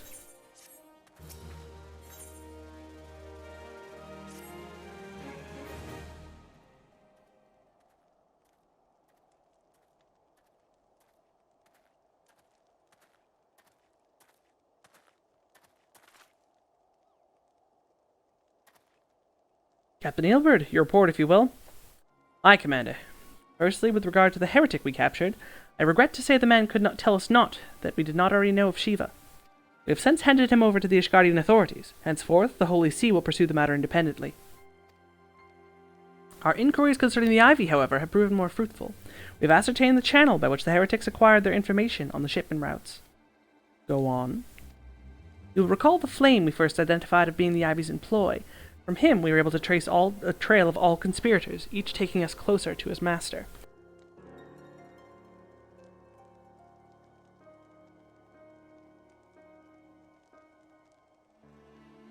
Alas, the trail came to an abrupt end. Fearing that the investigation had been compromised, we took the necessary step of detaining all suspected of conspiracy. There were 5 on our list, including a flame stationed in Revenant's Toll. The man's primary duty was to keep an inventory of donations from abroad, the particulars of which he would share with the benefactors, thereby ensuring that needs did not go unfulfilled. By virtue of his role, he was privy to the details of all shipments bound for the settlement. Needless to say, that included those originating from House Fortal. He knew the precise route the caravan would take, and he sold that information to a merchant. I think I can guess which one. None other. With a little encouragement, he soon confessed to knowingly aiding and abetting the heretics. Well, that's one mystery solved at least, but why? What of the Ivy? Are we any closer to prying off his mask? I dare say we are, Commander. Our relentless pursuit has forced him to commit a grave error. In a desperate bid to cover his tracks, the Ivy resorted to exercising certain administrative powers available only to high-ranking members of the Immortal Flames. If you consider that our investigation is known to barely a handful of them, the field of suspects is greatly narrowed. You mean to say that the agents among Raubon's innermost circle, someone who's been with him since the Immortal Flames' establishment? 'Tis the most plausible explanation. The infiltration likely occurred during the company's founding, with the groundwork for the act being laid beforehand. To slip into a position of authority unremarked, and remain above suspicion all these years. I too was surprised, though I really should not have been. Of the 3 grand companies, Uldaz was ever the more vulnerable to infiltration. Both Nimzalaminsa and Gridania have long-standing armed forces that lent themselves well to the formation of the Maelstrom and the Order of the Twin Adder. To all intents and purposes, it was the same people, loyal ones mind, under the same leadership. Only the banner was different. Not so the Flames. Uldaz's military was made up of disparate orders, most of which were glorified mercenary companies that answered only to their own paymasters. Hardly an ideal environment with which to establish something as high-minded as a grand company. The difficulties Raban faced when founding the Immortal Flames are well known. Even after he convinced his fellow syndicate members to share the cost, they remained the small matter of finding enough bodies to fill the ranks. Indeed, and given the pressing nature of the Imperial threat, that meant recruiting every passing sellsword. Amidst the chaos of its founding, it would be child's play to infiltrate the company. A good deal easier than they are now, aye. The Immortal Flames have ever been caught between conflicting interests, the public and the private. Though the monetarists ultimately agreed to support the organization's founding, it was not a charity that they did so, but a simple self-preservation. Had Nell von Darnus' ambitions been any less apocalyptic, you may be sure that they never would have risked supplying Raban with an army. 'Tis a wonder they did not attempt to extinguish the flames the moment the danger had passed. Returning to the present. Even as we speak, our Doman allies are shadowing several high-ranking flames, any of whom could be the Ivy. Desiring to deal a blow against the Empire, the refugees were eager to lend us their aid. I expect to hear from them ere long. Very good. Pray continue your investigation with the first. Meanwhile, have the second attend to the unrest. The third can join the fourth in expecting crystal shipments. If they notice anything unusual, I would know of it. If Shiva is summoned in the like manner to other primals, the heretics will be looking for further supplies. Understood, Commander. I shall send word of Sir Emmerich, informing him of our success in identifying the heretics' abettors. Hopefully the information shall be some use to the Ishgardians. It's time, Commander. Yes, I am aware. An emergency council of the Alliance leadership has been called. There have been developments in Garlemald, it would seem. As the commander of the Crystal Braves, my presence has been requested. I would have you accompany me, King Liana. As the realm's stoutest champion, 'tis only meet that you be present for the discussion. Oh, and the antecedent has already given her consent, lest you worry. Had a coughing fit in the middle of that, and I literally started crying. Like me, you are doubtless eager to conclude our business with Iceheart, but until another path to its sanctum is found, she shall remain beyond our reach. Menphilia and the Archons are sparing no effort to secure an alternate route. Until such a time they succeed, I suggest we give some thought to the realm's other problems. I shall go ahead to Gridania in readiness for the coming council. Meet me at Nafika's altar, and we shall make our way into the Lotus Stand together.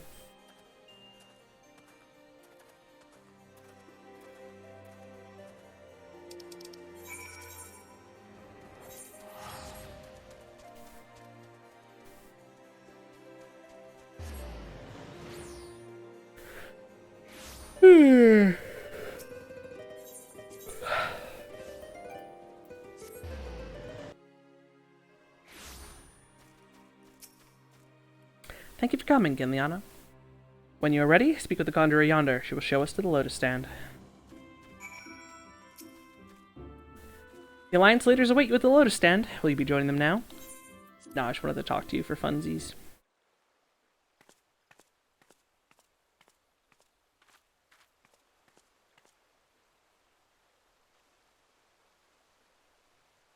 Change has come to the Garlean Empire, and we must discuss the implications.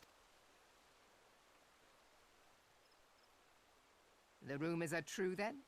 The War of Succession is ended? It is. A new emperor reigns in Garlemald. Who? Emperor Varys! The birth and all too rapid expansion of the Garlean Empire is commonly attributed to the strategic brilliance of Solus Zosgalvis, yet he did not rule alone. Several members of the royal household also distinguished themselves during his reign. Nevertheless, it was the eldest son who stood to inherit the throne, until his most untimely passing. I thought us fortunate when I learned that the Emperor had died without naming a successor.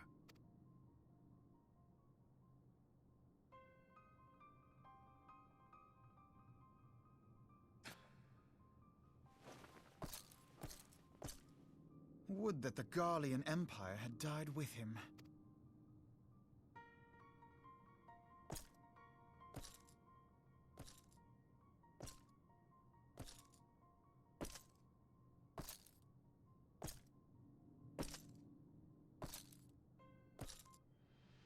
'Twas the grandson and his uncle who had the strongest claims, was it not?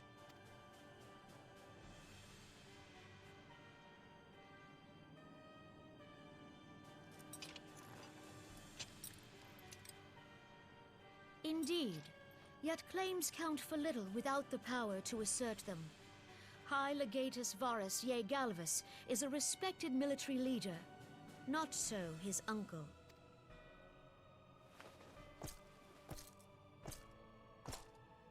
So young Varus has torn the crown from his uncle's grasp and taken his place at the head of the Empire.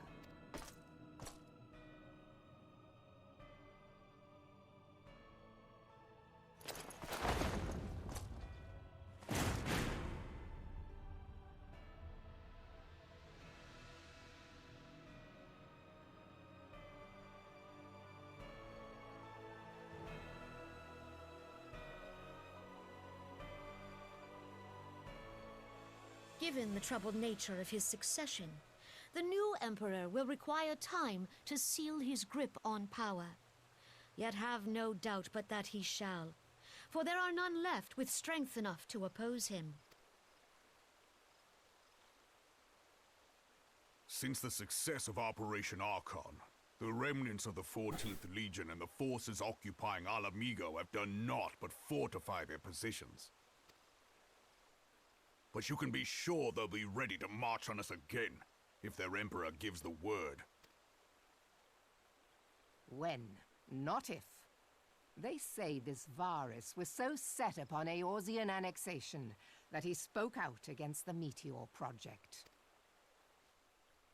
Plainly, the new emperor's intentions are of great concern to us all.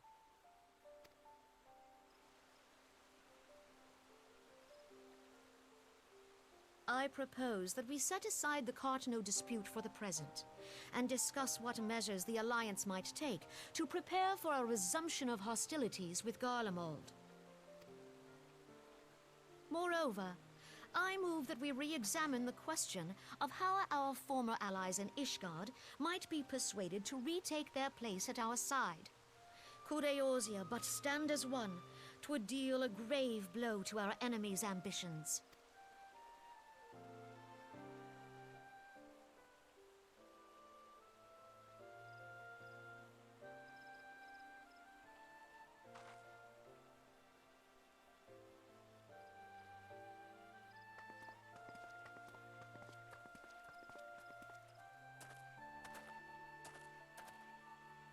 Well, I suppose we should be grateful that they have finally acknowledged the inevitability of Imperial attack. Who knows? They may even do something about it. If only the leaders of Ishgard would follow their example and stop hiding behind their gates, praying for the coming storm to pass them by. But that is a discussion for another time. At present, I am more concerned by the fact that the Alliance's mooted preparations will be made known to the Garleans many moons before their coming. So long as the Ivy eludes our grasp, no secret is safe.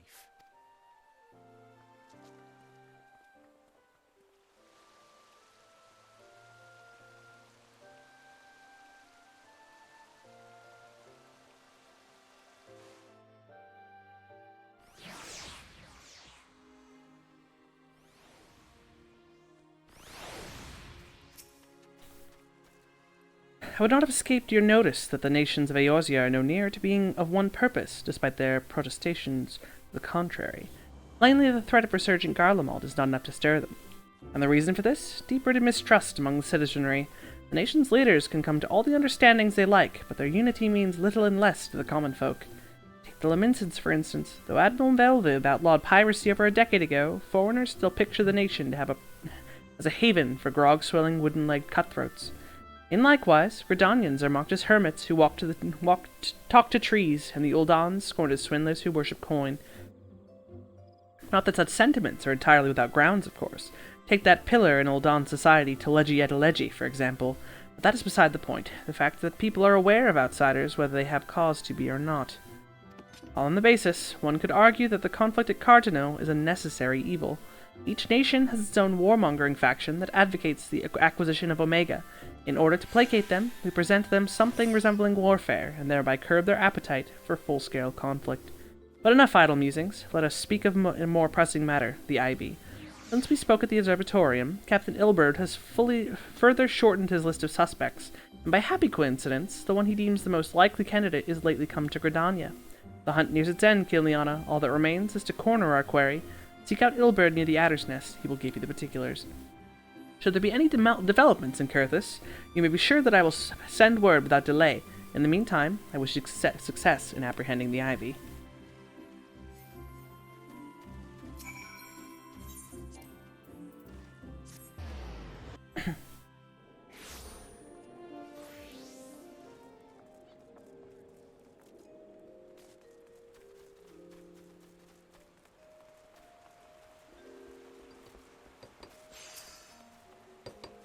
My thanks for coming, Scion. Doubtless the commander has informed you, but we have unmasked the Ivy. From this point on, we must proceed with extreme caution.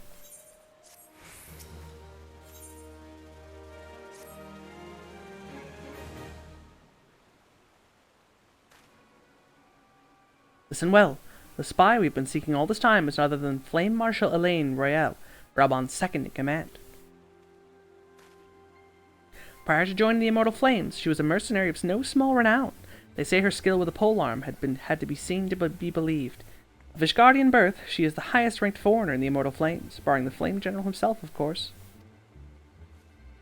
When he formed the Grand Company, Rabon chose people based on their worth. Whence they hailed was of no interest. The monetarists saw things differently, however. Having funded the enterprise, they reserved the right to reject candidates nominated for high-ranking positions. And it was no secret they did not favor foreigners, Ishgardians especially, after the way the Holy See forsook the Alliance. Yet the monetarists did not raise so much as a murmur of protest when Royale was appointed to her post. Passing strange, is it not? Could it be that the Ivy has some hold over the monetarists?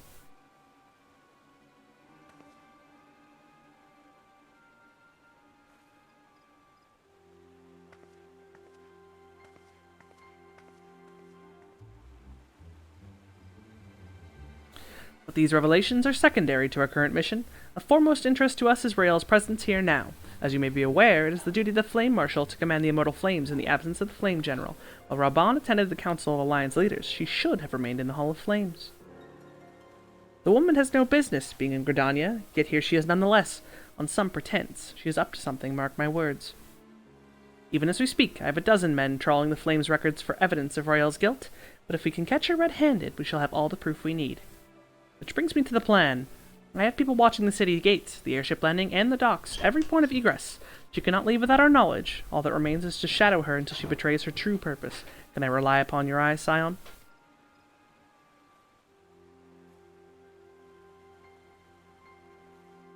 You have my thanks. Let us go, then, and take care not to alert our quarry.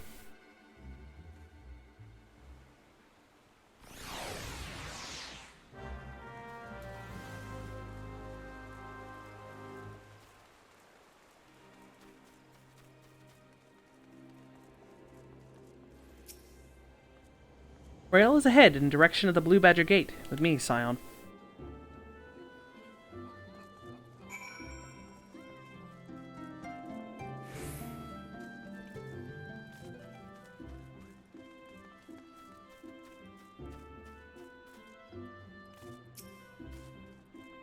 So Rael has entered the Carlin canopy, meeting someone perchance? Or could it be she means to board an airship?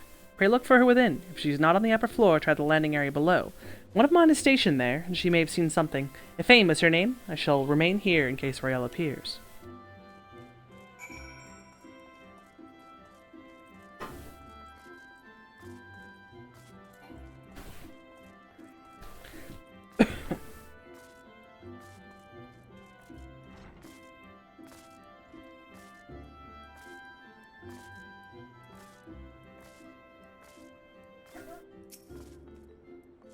Liana Ironhide, such an unexpected pleasure. What brings you here? A social visit, you say? How pleasant. No, she didn't come this way. I've noted every passenger, and none bore any resemblance. Well, don't let me keep you.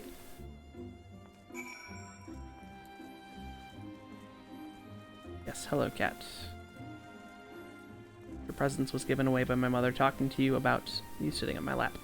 Come on. Sit down. Sit down. There you go. Nowhere to be seen, you say? Are you sure she did not board an airship? She did not come back out, either. Where in the seven hells could she have gone? The Roost! How could I forget? Greetings, good sir. Might I interest you in some Muntoy tonic? A cup a day imbues a man with great vigor, if you catch my meaning. Perhaps another time, friend. Wait, that necklace. You're a shinobi of Doma. The woman you seek has left Gridania by way of Wetshore Pier. She was attired as a merchant, but these eyes are not so easily deceived. You may wish to take your search to the East Shroud. Rest assured that we shall continue to support you from the shadows. Thank the 12 for the Domans. Were it not for their unique talents, Royale would have disappeared without a trace.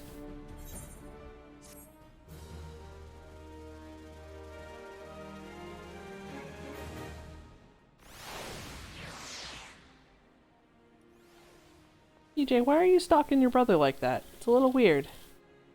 You're allowed to leave the room. One of my cats is, like, staring the one on my lap down. Like, they've dishonored his family or something. EJ, we are your family. Mom, I think CJ needs to be rescued.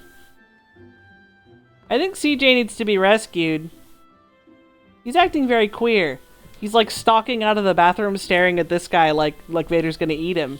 Yeah, he needed some rescuing.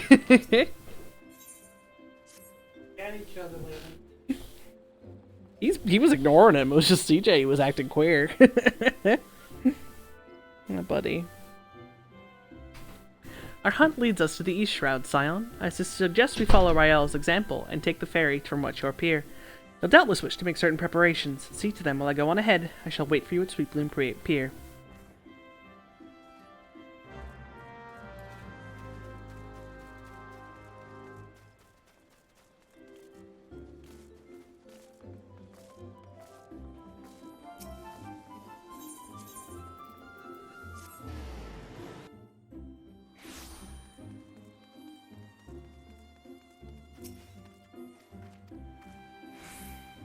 You're not the ferry skipper.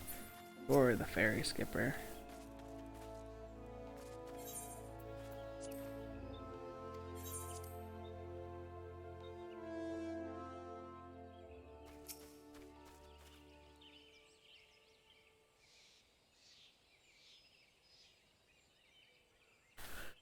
This way, my friends.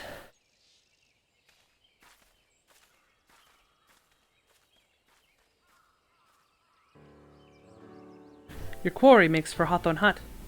If Royale is truly the one we seek, we can expect that she means to make contact with her Garlean masters there. An explanation is in order. You are no doubt aware that the Garleans have their own method of communicating over great distances. Well, our ingenious friends at Garland Ironworks have provided us with devices to disrupt these communications and have installed them all around the city-states. In so doing, we've made it difficult for Imperial agents to correspond with their masters. Royale would thus have no choice but to rendezvous with her Imperial contact directly. Yet, as a well-known face in the Immortal Flames, she could not move about Thanalan without being recognized. It would only be a matter of time before someone saw through her disguise. It is for that reason, I believe, she has chosen the Black Shroud for her clandestine meeting. The Elysian are a common sight here, and her comings and goings are not like to turn any heads. As my scouts tell it, the Garleans have sent agents with a mind to destroy the devices and render such direct contact unnecessary. Fortunately, our shinobi have thus been successful in rebuffing their efforts. This is it. We need only make for Hawthorne Hut and catch Royale in the act.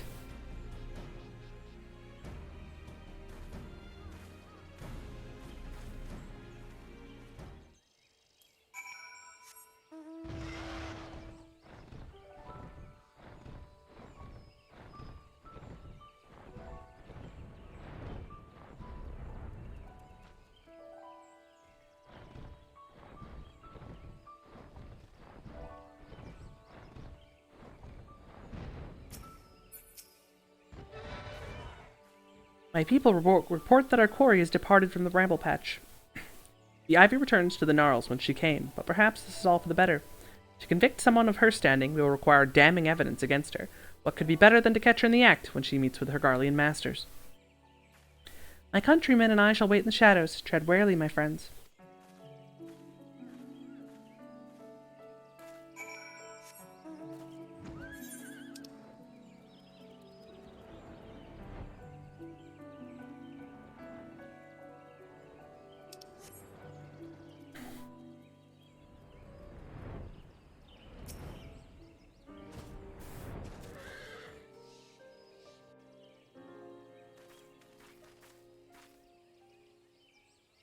Just beyond, Royale is in conversation with an individual clad in the manner of an adventurer, an Imperial intermediary, no doubt.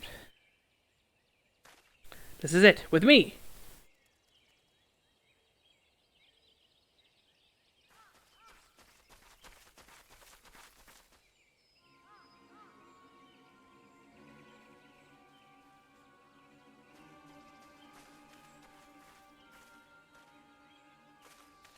Flame Marshal Elaine Royale, you are under arrest for treason and espionage.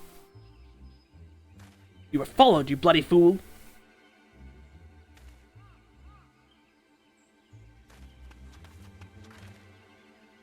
Damnation!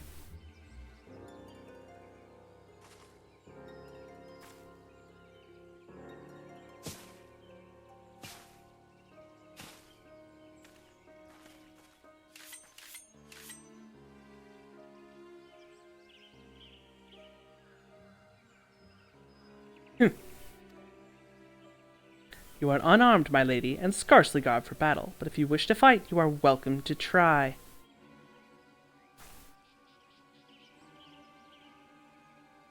What is the meaning of this, Captain? Would you arrest me for strolling in the Twelveswood? When last I looked, that was no crime, and neither was conversing with passing strangers. You would feign ignorance, then? Very well. If you do think of something to say, there will be plenty of time to say later. Now come quietly, or I shall make you wish you had.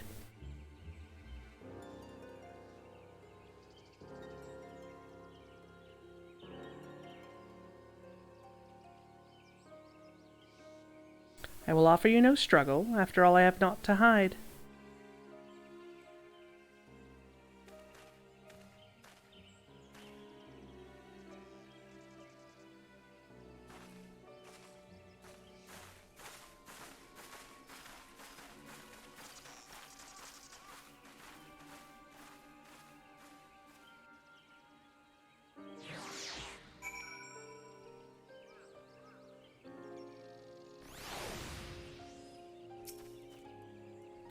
Even a warrior of Royale's renown could not have hoped to escape by force.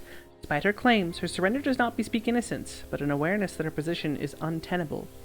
With the ivy thus uprooted, it is to be hoped that the tendrils she entwined around the immortal flames will gradually wither and die. Mayhap that the people of Ul'dah will have the grand company they deserve, but let us speak of the present. If I may ask, what will you do now, Kinliana? So the Scions seek a way into Iceheart's sanctum. Then I dare say you are eager to return to the Rising Stones. Pray do not let me keep you. Fear not, my country and I shall tend to the aftermath. You need not waste your talents here. And speaking of talents, you have been training in the art of the shinobi, have you not? The change in your bearing is quite evident, to me at least. I look forward to seeing you in action. Till next time, my friend. Aw, cute little bit of extra dialogue because I have ninja. That's cute.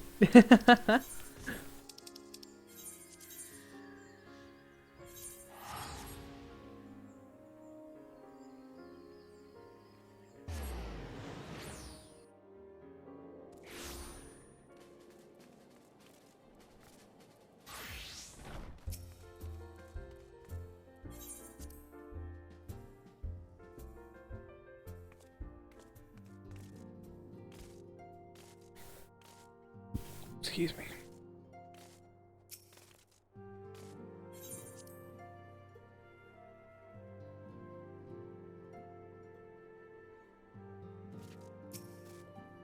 Welcome back, Kinliana. I understand that Alfino had a task for you. May I ask what it was?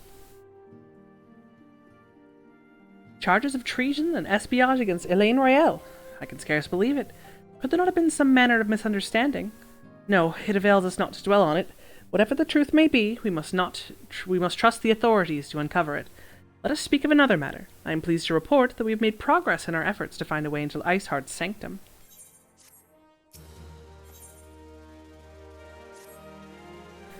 As you may recall, Iceheart used the Aetheryte in the depths of Snowcloak to teleport a short distance to the west, most likely to a sanctuary of some description. It is there that we suspect she means to summon Shiva, using the crystal she stole from House Fortom's caravan. The heretics believe that they are bringing about the second coming of their patron saint, but if, as we suspect, they mean to hold a summoning ritual of the kind employed by the beast tribes, it seems likely that the result will be something more akin to a primal. Suffice to say, they must be stopped, and stop them we shall, but first we must surmount the obstacle that Iceheart has placed in our path. Ordinarily, it would be a simple matter to tap into the established Aetheryte, and thereby follow our quarry. However, despite our best efforts, we have been unable to ascertain the position of the Aetheryte to which she teleported. Our prevailing theory is that she destroyed the second Aetheryte upon arrival, a reckless, desperate measure, but also an effective one. After discussing the matter at length with Urianger, we have concluded that we lack the expertise to develop a solution. Which is why we have called upon the aid of one who does possess such expertise, a colleague of ours who is currently en route to Revenant's Toll from Charleon. She should be arriving within the hour, in fact. Since you are here, mayhap we could welcome her together. I am certain she would appreciate the gesture. Let us make our way over to the northern gates and await her coming. Moonbreeder! Moonbreeder!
Minfilia, am I right? None other. I bid you welcome to Revenant's Toll, and thank you for traveling so far on such short notice.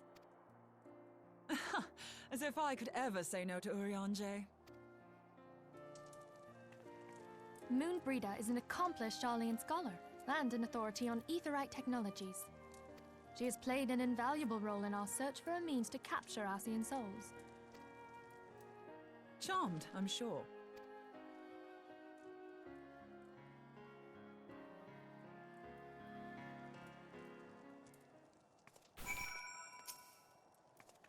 Let us return to the Rising Stones at once, then. We have much to discuss.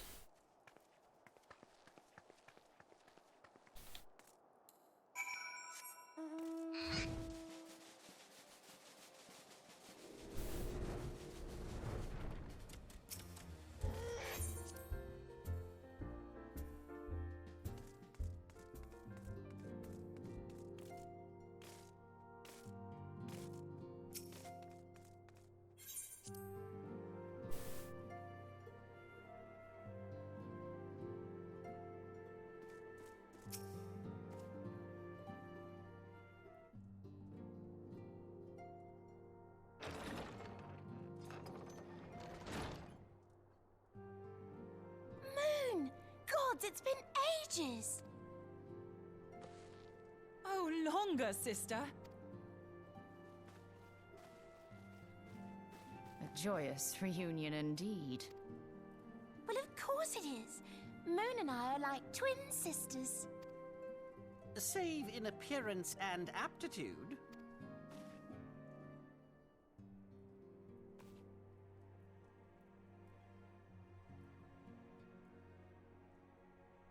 Everyone, if I could have your attention. We have with us an esteemed guest who has come from Sharlayan to assist us. I bid Moonbreeder join us here that she might share with us her extensive knowledge of aetherites. Also, as many of you are already aware, she has been overseeing our research into white auracite, a sample of which she has been good enough to bring with her.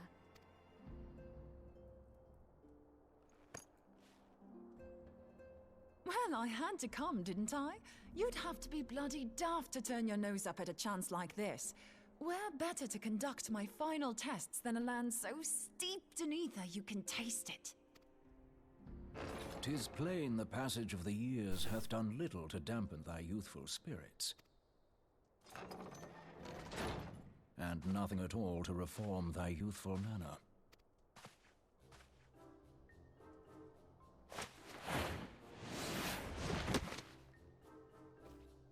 Oriange, where in the hells have you been hiding? Unhand me. I don't know what to do with women. I come all this way, and that's what you have to say to me. God, I love I them. much preferred when you were pleading with me to drop everything and hurry to your side. What was it you said? None save thee can satisfy this need. Go. Thancred's into it. Thine artless attempts to misrepresent mine all too innocent motives do thee little credit. Mine intent, as well thou knowest, was but to impress upon thee the gravity of the circumstance. Lest thou doubt, a deiform entity shall shortly be summoned, save if thou and no other grantest my compeers thine aid. You still haven't found it, then? Your missing aetherite? We have not. No. We know that Iceheart teleported to an aetherite not far from the first. Yet even after careful analysis, we could not locate the second beacon. We now suspect that the heretics destroyed the second aetherite to impede our pursuit. Our allies continue to scour Snowcloak for Iceheart's sanctuary, but we have no guarantee that they will find it. Yet it must be found, for even now Iceheart prepares to call upon Saint Shiva. I'm sorry, but if the aetherite's been destroyed, then that's that. Although, you're absolutely sure she used the first aetherite, are you? She didn't just use teleportation magics?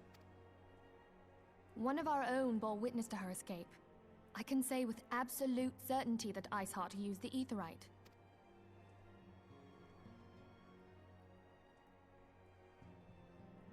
In that case, there might be a way, so long as the ethereal current is still flowing. Truly? How? We use the current to recreate the beacon. As you know, Aetherites are a bit like lighthouses. We use them to reconstitute our physical forms when crossing the ethereal sea. Without them, we'd lose all sense of direction and our essence would dissipate. However, we don't rely solely on these beacons. There are currents of ether which flow between them, currents which help guide us to our destination. Now, these currents will gradually dwindle away to nothing if an Aetherite is destroyed.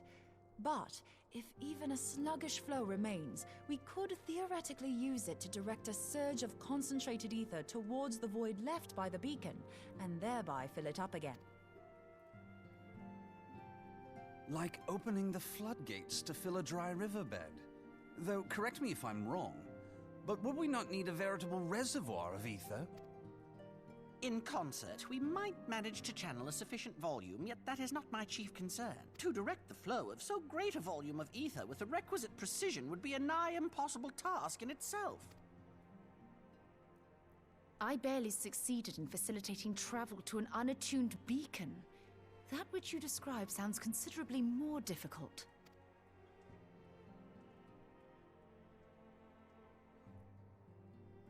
And dangerous. Every person who has attempted to teleport in this fashion has died in the process. They, however, did not have white aura sight at their disposal. I can use it to channel all the ether you can give me into the Aetherite. However, white aura sight cannot retain ether for an extended period of time, so we would need to infuse it immediately beforehand. Just so you know, I'd confidently give this plan better than even odds of success. And if the worst comes to worst, your people won't suffer. Though it risk the lives of our best and brightest, we have not the time to seek other options. If the ethereal current still flows, we shall carry out Moonbreeder's plan. That's the spirit. Let's roll the dice. Yo, this is my life we're talking about here. I'm about it. But I could die.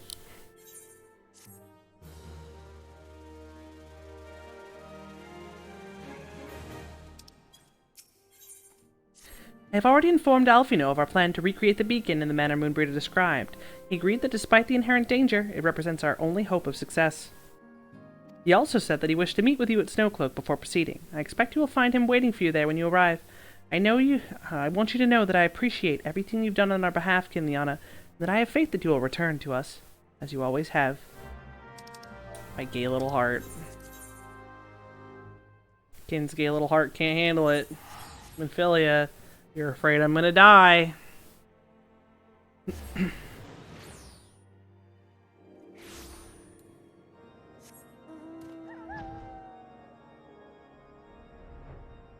I don't think I'm gonna be able to finish post-ARR today. Like, I really want to, but fuck, it's just like, it's a lot. There has ever been a very large quantity of post-ARR, even after the after condensing it.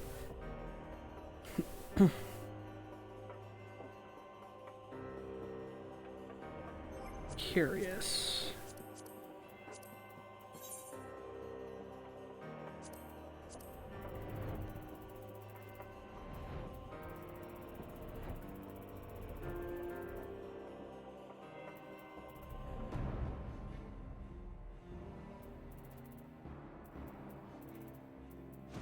Oh, fuck.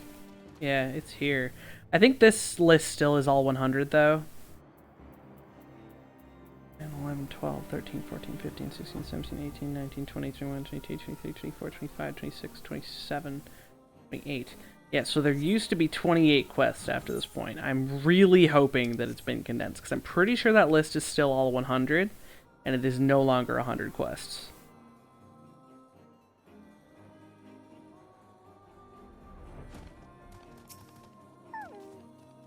Good to see you, Kinliana. I was starting to wonder if you were having second thoughts. Captain Ilbert sends his regards, by the way. He attends to the interrogation of Elaine Royale in Ul'dah, even as we speak. But I shall not distract you from the matter at hand, as we can discuss the ivy upon your return. I trust that, by which I mean to say, the others are waiting for us at the Aetheryte, after you, Scion.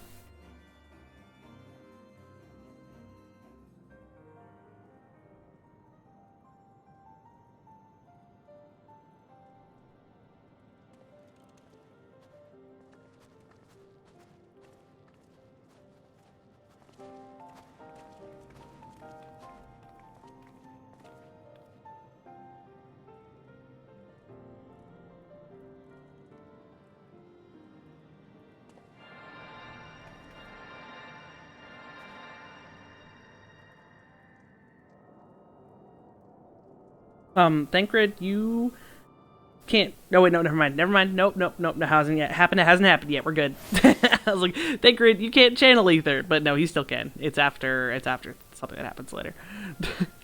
There, it's ready.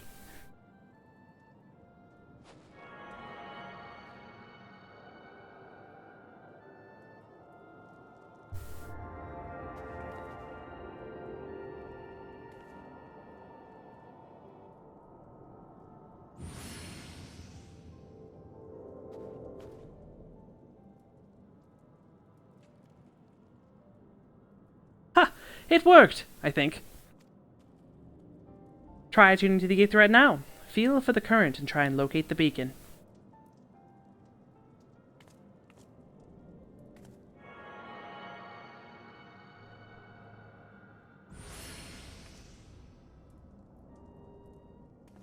We have done all we can, Kinliana. For now, let us withdraw. When your final preparations are complete, you must seek out the beacon we have created. If by the grace of the 12 you arrive safely, you must stop Iceheart before she summons Shiva.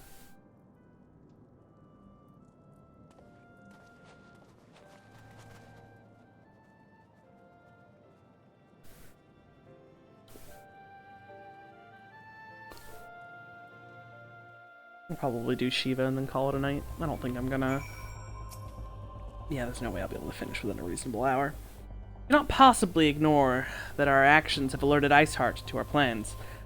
Should that be the case, she may attempt to hasten the completion of the summoning ritual, and if it succeeds, you will have little choice but to face Shiva in battle. Knowing little of this saint, I cannot say if your own strength will suffice, and so I would encourage you to call upon your allies. Some may have reservations about wagering their lives with the success of Moonbreeder's experiment, but others will surely agree that the desperate times call for the desperate measures. Ah, before you assemble your party, pray speak with that knight. I believe he has a message to you from Sir Amric.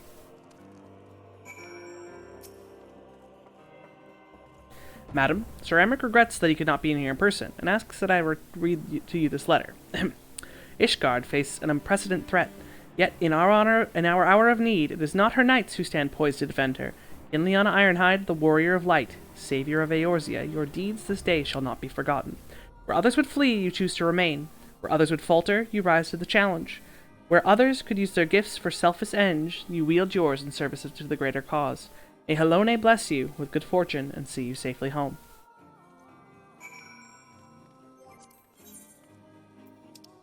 Time to disrespect a woman and auto-attack her to death. Because I love her music.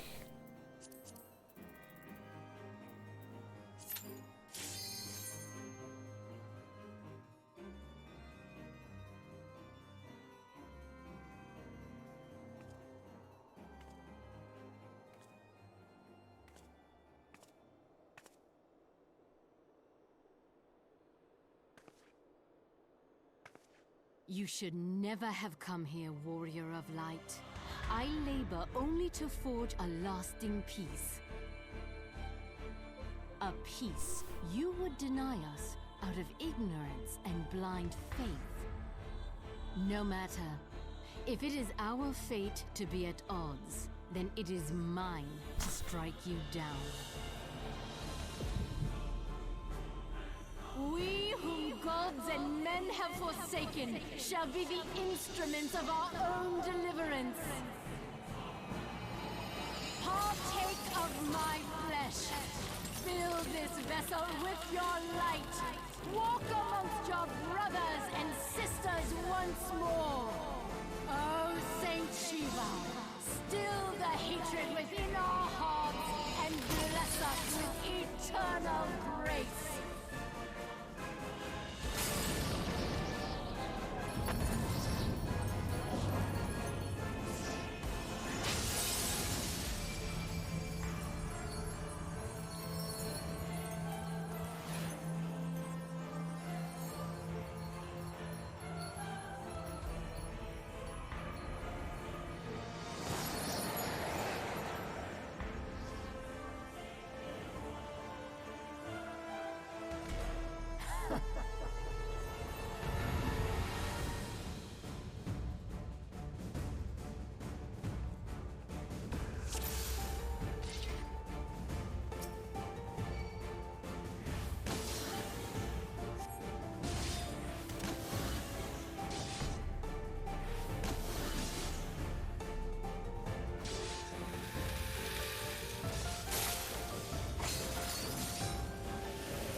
Fool.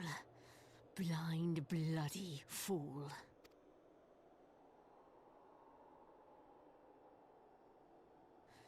You, of all people, should understand the suffering war begets. That no sacrifice is too great if it brings an end to the violence. Mine is the righteous cause. You fight in a war you do not understand. A pawn of liars and schemers. And they are no less ignorant than you. Following the creed of their fathers without question, never thinking to ask why. Trapped in a delusion of their own creation, and blind to the truth.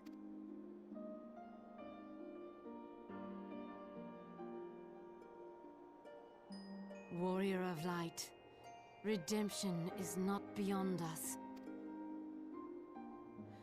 We who walk before may lead those who walk after. Seek the keeper of the lake. See with eyes unclouded. Do not squander Mother's gift.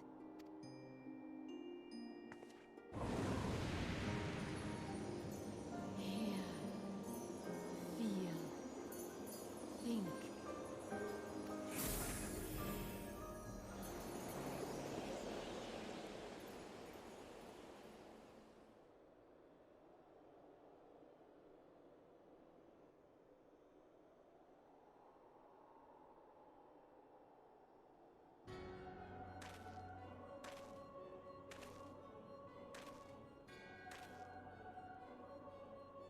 And so the vessel withdraws, a predictable outcome.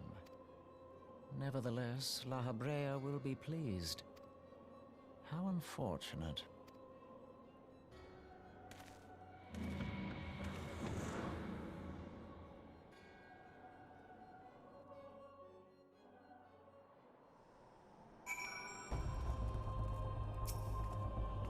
By the 12, you're alive! I mean, of course you're alive, why wouldn't you be? Iceheart did what? And you're certain about that, you are? Javonians are skilled with glamours, after all. Look, if you say that's what you saw, I believe you. It's just that I've never heard of a primal being summoned like that before. Are you sure you're not injured? Head trauma is known to cause hallucinations, you see. No? Fair enough, I was only asking.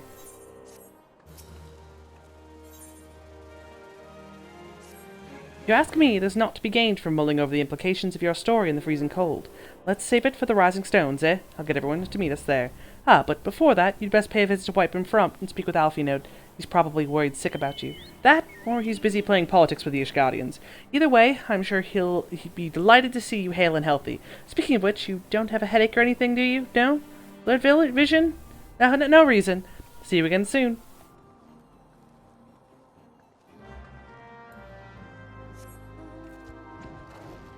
This controller does not maintain a charge. There's no reason I should have to charge it for like fucking 12 hours a day.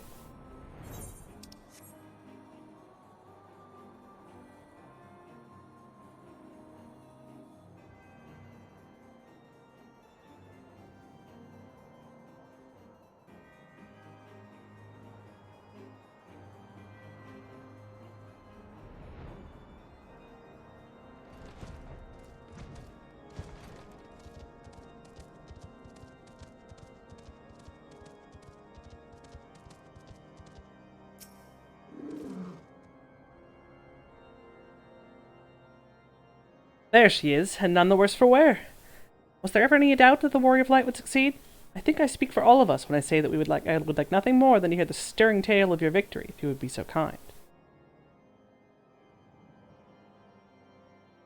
And we were too late to prevent the summoning. But not too late to prevent further loss of life, an outcome worthy of celebration, and one for which we have Kinliana to thank. Yes, you are right, of course, Sir Emmerich, which we should be content with what we have accomplished. I, for one, would not have wished for a better outcome. Shiva is no longer a threat, and the heretics have been routed. Aye, there's a matter of Iceheart's escape, but she cannot run forever. Whether it takes days, weeks, moons, or even years, my knights will find her. In the meantime, Lord Dromont, is the caravan ready? The supplies your men have recovered have been prepared for transport in accordance with your wishes. Rest assured that my knights will see them safely to Revenant's Toll. Of that I have no doubt. I take it these are the self-same supplies the heretics stole from the House Forton cavern? Less the crystals which compromised the bulk of the shipment, yes. Scarcely a fraction of that which was promised, but a meaningful contribution to your cause all the same. Oh, and on an unrelated note, Kinliana, might I trouble you to accompany me to Camp Dragonhead at your earliest convenience?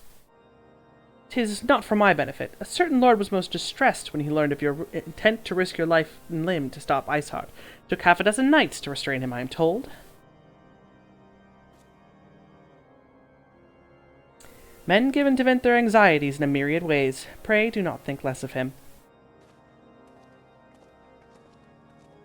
The best boy was worried about me. Best boy, I'm sorry. I have to kill primals. It's what I'm hardwired to do.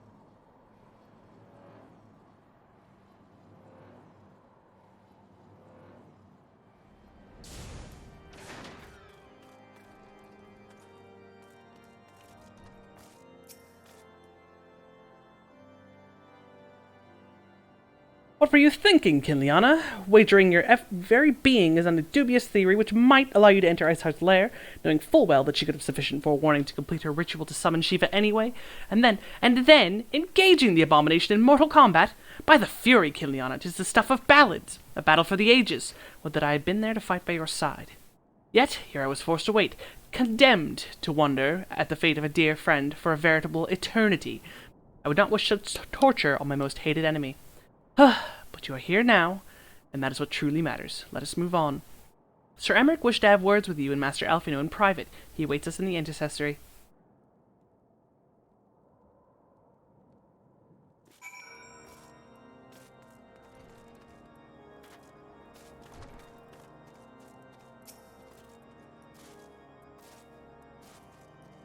Greetings, madam. I'll show you in at once.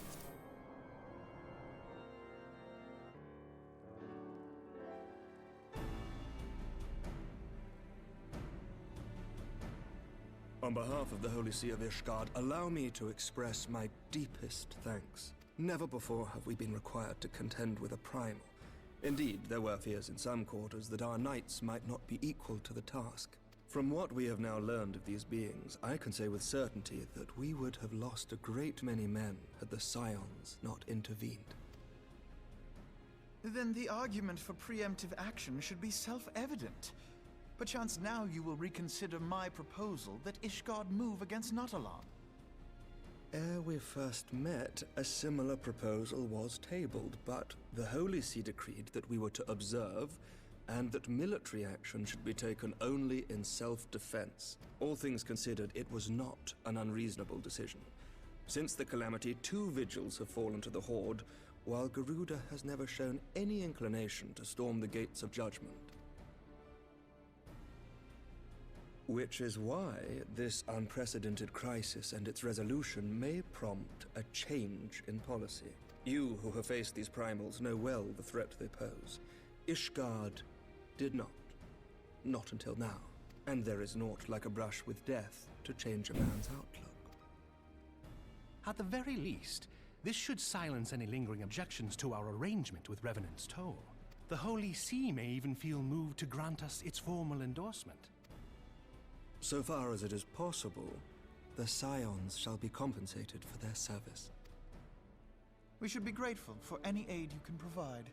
As a gesture of good faith, I shall withdraw my previous request. Your people are doubtless needed elsewhere. That will not be necessary. We too have a vested interest in watching Dravania's movements. I see. Once more, I must thank you.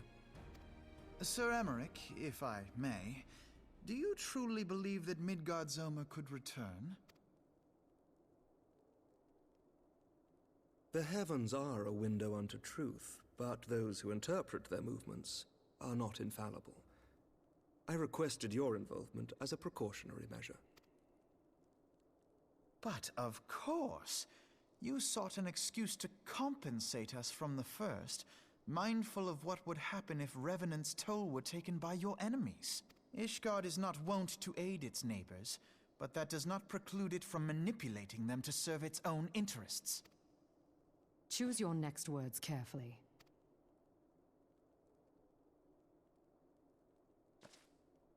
Do you know what sort of man becomes Lord Commander of the Temple Knights? One who comes from good stock.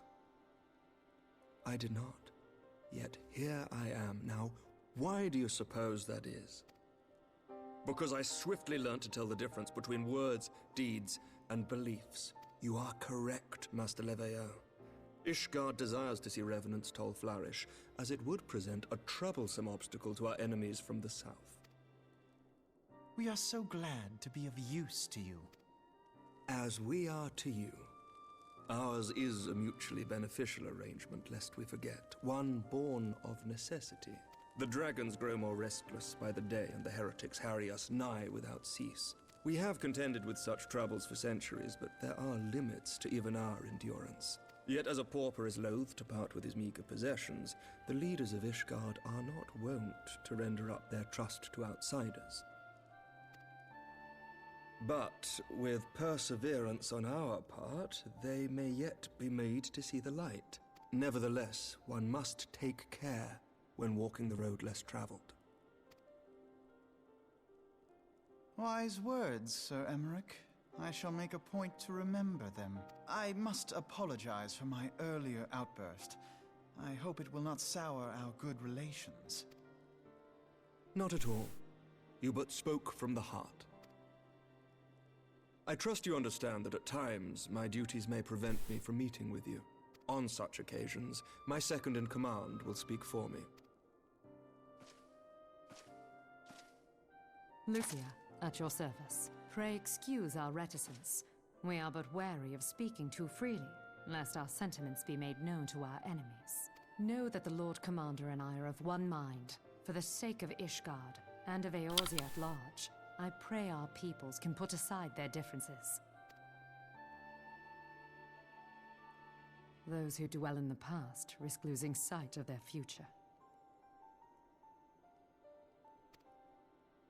Should aught befall one of our shipments, pray inform Lucia immediately. You may also relay to her any words you might have for me alone. Oh my god, is that really her voice actor? Oh my god.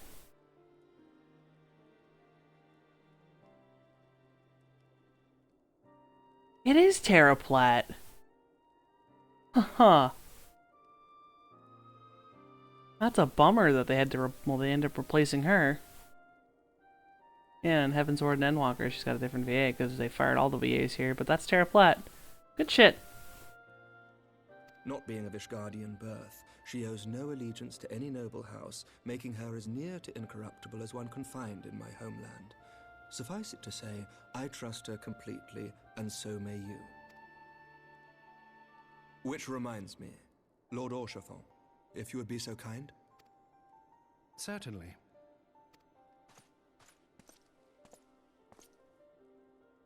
In times such as these, trust is ever in short supply. Mayhap this will go some way to rectify the problem. The results of our investigation into the heretics' recent attacks, as well as our interrogation of the merchant you detained. Sir Emmerich, I cannot thank you enough. Think nothing of it. Ishgard may be many things, but it is no friend to Garlemald. Did I not tell you to have faith, my friend?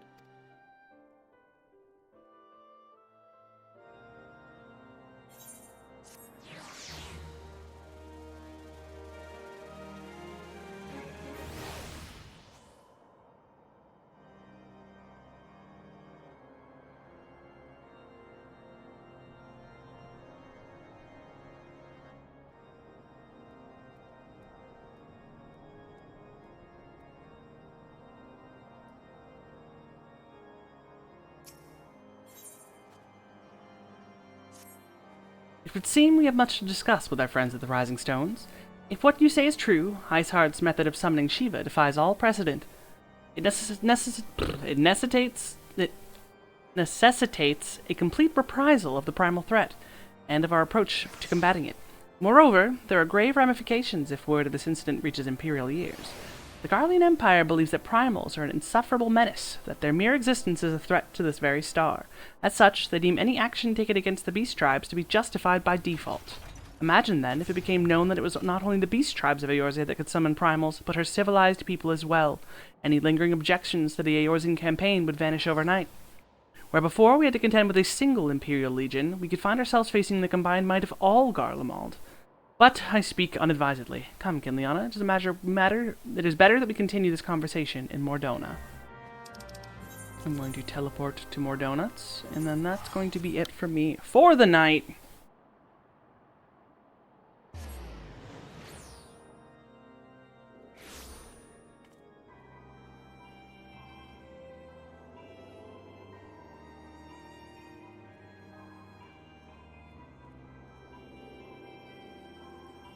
Yeah, this is more donuts. We are at Eyes Unclouded, which is... yeah. So, assuming that they did cut some of this out, there's still at least probably 15 or so quests to go, but probably more, possibly the whole 25. We shall see, but it's definitely not being finished tonight. I was tempted to go until about midnight, but I've got work in the morning, and I do actually have to dog sit the next 2 days, 3 days, 2.5 days, so... the chance of a stream from me is incredibly limited, if not impossible, for the next 2 days. I might bring my PS5, but I don't really want to transport it. That seems a little sketch. So I'm probably just going to play on PC, which having a laptop means I can't really stream it. We'll see if maybe I can hook up a second monitor and figure that out from there. But if I can't do that, then that means no streams for the next 2.5 days, unfortunately. I have to take care of my brother's puppy while he's away for his birthday. But if anyone's still lurking here, I appreciate you. Thanks for hanging out. And I will hopefully see you in a couple days if I can't stream sometime soon.